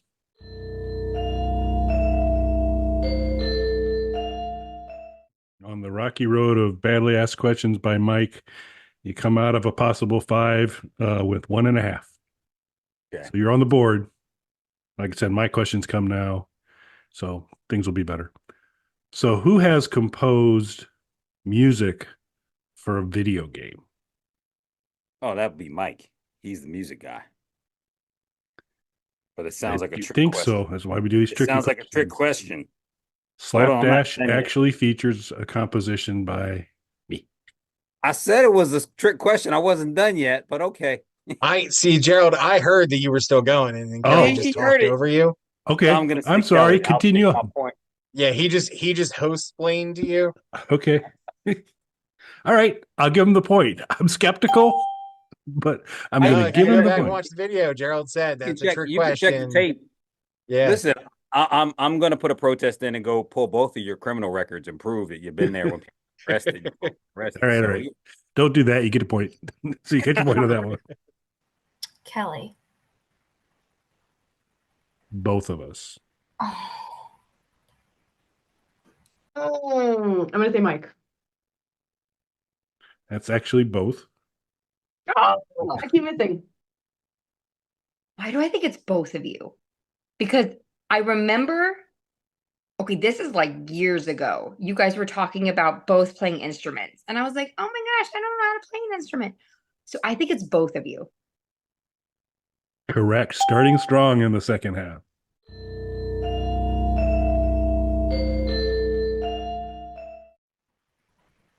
Who has had Joe Strummer? So this is going to be a problem because Anna didn't know who Peter Gabriel was, which was great disappointment to me. But she's learned. So Joe Strummer is going to mean nothing to her. But Joe Strummer was a member of a band called The Clash. And who has had some of Joe Strummer's saliva on their face? Oh, man. I want to say both of you, but I don't think that you both attended that concert and just so happened to have that happen together. I'm going to go with Kelly. There you go. Back on the score side. There we go. See, now this is a trick question because one of you probably had something else from him on your face, and the other one had saliva. This is, we got to work on our Say guest what? selection for next I year. won't say what. I won't say no Diddy. I'll just say, I'll say Kelly, because you seem like a front row rock'em sock'em at the concert, and the guy was spitting in the mic and gotcha. That is incredible insight on your part. Correct. It was me. Correct. I was very close to the front row, much like I was for Chuck Garrick in Bisto Blanco. And that is the genesis of this whole slapdash nonsense. That's a tough one. Well, going back to the original story behind Slapdash, I would say Kelly. Congratulations. Got it. I feel like that's the one everybody's going to get. I don't think so. That sounds a lot more like you than me. I disagree. I think people look at us and they're like, Kelly's got a saliva thing. No. I think you're the body fluid guy. I don't know. I feel like I should go to a convention with, like, you know how they put the name tags on you and it's just this body fluid guy. That's a very specific. So I don't think you guys would have gone to a concert together. So I can't see. Well, I mean, you guys are like, I know you guys know each other, but like, I don't think you would have gone to meet. There wouldn't be two separate meet and greets where you got saliva. I think Kelly, but I don't know why. I think Kelly. Gotta stick with that gut. Congratulations. Another A. You're coming in strong. Is it right? Yeah. Saw the clash at the Aragon Ballroom, also known as the Aragon Brawl Room. And Joe, when he sang, projected a lot. And I was very close. Some might say within slapping distance. And The Clash thing, London Calling, right? yes, they did. Yes. Okay.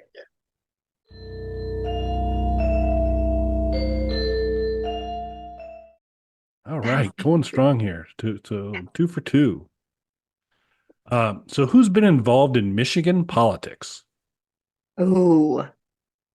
Okay. I think I'm just gonna go with instinct. I'm gonna say Mike, but I don't. It could be both of you. I think I'm just gonna say Mike, just because that would be. I think, like, you know, getting arrested, wanting to like get involved. Let's say. I'm gonna go with Mike. Yeah, for the record, getting arrested does not equate to being involved in politics. It should probably. I do not condone this message. I mean, there is a connection, I think. Diddy is so involved in politics right now. Am I right? Am I right? So political. Actually, that was both. Really? You almost should get a half point for this one because it was Mike Prime in the involvement, and then he kind of drugged me along, and so I'll let Mike provide a little additional context there. Okay. I was mayor for a day of a town in Michigan on 4/20 Okay. of 2020, and I got to like bring my own cabinet people and do all that kind of stuff. That's we amazing. had planned it about a year in advance with the township and all that kind of stuff, and then the pandemic hit. So we were supposed to go there and do a show and do all kinds of stuff. And then, of course, we couldn't do that. But they still wanted to go ahead with everything. So we did it all virtually. Oh. So I made like an inauguration video where I named Kelly as my vice mayor. So you were, I count that. That's really cool. Can we still see the video or no? Yes. Yeah. It's not. Okay, good. We got lots of stuff to send Allison after the show. Yeah, I was gonna say my inbox is just gonna be flooded. Like, yeah. And for you folks watching, links in description. You'll be able to do those as well. So, well, can I get the half point? I think I should get a half point. Well, only if it makes me win. If it comes down to it, I win the half point. That's up to Kelly. I know better than to interject too much. Yeah. Since one of our Mike may have played a little fast and loose with the point scoring in one of our past ones, maybe to your detriment now that I think about it. But that doesn't sound like me at all. Sounded like there's maybe some favoritism he went with, but I think we could probably go with a half point for that. And to anybody else who says I think it's Mike, but for some reason I think there's probably a little bit of a Kelly connection, I think we're gonna I think we're going to have to go with that utterance. So we'll go. So we'll give you a half point for that one. So 2.5 out of 3 so far. Michigan? Michigan. I'm going to go with Kelly. Half right. That's my full answer. I'm done. Okay. I got to tell you. Yeah, I got to wait because you're going to go, well, do you want to get right or wrong? Let me kind of go, but no. Actually, that was both of us. Michigan politics, Mike. And Kelly. Both of you? Both of you. Kelly.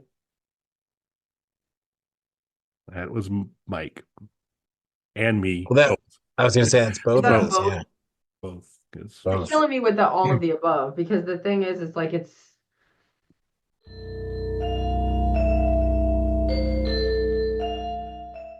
So who snuck into Argentina? No. Trick question. Who snuck into Nicaragua? They're all the same, you know. Mike. See how much better guests do on my questions? You're correct, Gerald. You're right. You didn't even say the name of the country correctly. I did eventually. It took me. I said the wrong country, but then I corrected it. That's an easy question because I'm assuming you're banned in like all of the South American countries, Kelly. Like you can go to Russia and like Bahrain, Russia and Bahrain, and like maybe Canada on a bad day. Mike. Of course. There we go. Yes. It was when I was in Costa Rica and my tour guide went, "Do you want to sneak into Nicaragua?" I was like, "Yeah, that seems like a great idea." Absolutely. That's awesome. I'm going to say Mike. Congratulations. Another point. That was too easy. That's an easy one there, I think. I don't know. You have that illegal immigration look about you, Kelly. I don't think so. You look like a party guy. Like you're out somewhere and somebody's like, "Let's sneak into Nicaragua," and you're like, "Yeah, it's a good sneaking idea." into Nicaragua wearing the flag, buddy. That's not going to happen. I immediately think Kelly, but I don't know why. I want to say it's both. I think Kelly. Why? It's the shirt. It's literally the shirt. This is a Nicaragua sneaking in shirt. Nicaragua, and you're trying to hide it, and you're like, I got a Nicaragua. I don't know.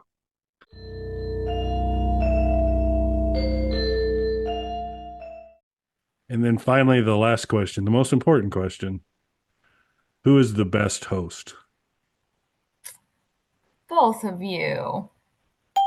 We would have given you a point for any of them. There's no wrong answer on the last. Well, there is one. Mike's a wrong answer, but we still would have given you a point. So I love it. Well, see, but I don't know why you're throwing all this hate at me when you're doing much better on my 5 questions and Mike's lousy asking of his questions, but you do you. So final question. Who's the best host? Oh, well, technically that sounds like a real trick question because the real answer is Dylan. But in this case, I'll say both of you. So we were going to give you a point if you gave the right answer, which would be me, or both, or Mike, same points. Although I'm tempted with the Dylan answer to give him a bonus point, but that's a good answer. You should give me a bonus. That was a good answer. That's a really good answer. Don't make me do that. C, both. Who'd you say? I said option C, both of you. Both. She meant me, but she's just being nice to you. Yeah. Okay. It's okay. We saw it. It was in the eyes. Yeah. Even though right answer is me, we're going to give a point. Any choice there, you're getting a point. So thank you for saying both, though. That was very nice of you. I feel like you guys play off of each other. It's like Statler and Waldorf. It's like Siskel and Ebert. You sometimes you have a partner. It's awesome. Both. I would say both. Okay, here's wait. Here's why. I would say Kelly and I, we've literally been talking for 14 years. It's our almost our 15-year anniversary. I don't know if you knew this, but it's been since 2010, 2011. So I'm going to say our 15 years coming up. So you have been, including me in talks since then. So I will say my loyalty lies with you. However, I always enjoy Dr. Mike and just all of the weird facts that he brings. So I'm going to say both and be politically correct. Actually, we're going to go with, even though I personally feel there is a wrong answer to this, we're going with there is no wrong answer to the last one. You're going to get a point. It's true. It's like you guys both bring so much fun, and it's like I literally will we do our talks, and I'm literally like my teeth hurt afterwards because I'm just always smiling. They're always so much fun. And I look forward to them every year. So both. Okay, so that's like is 7.5 or 6.5. Okay, so we got 3 on the front half, and then 4.5 on the. So 7.5. Yeah. Right. Yeah, 7.5. Yeah, 7.5. I think. I'm coming after that prize, guys. Okay, we'll do the math a little bit later to make sure. I should do a running total on this, but we're going to give you your half point on that. We'll keep you posted, and who knows, if you win, you might even get your prize we may exceed our 5-year window of delivery.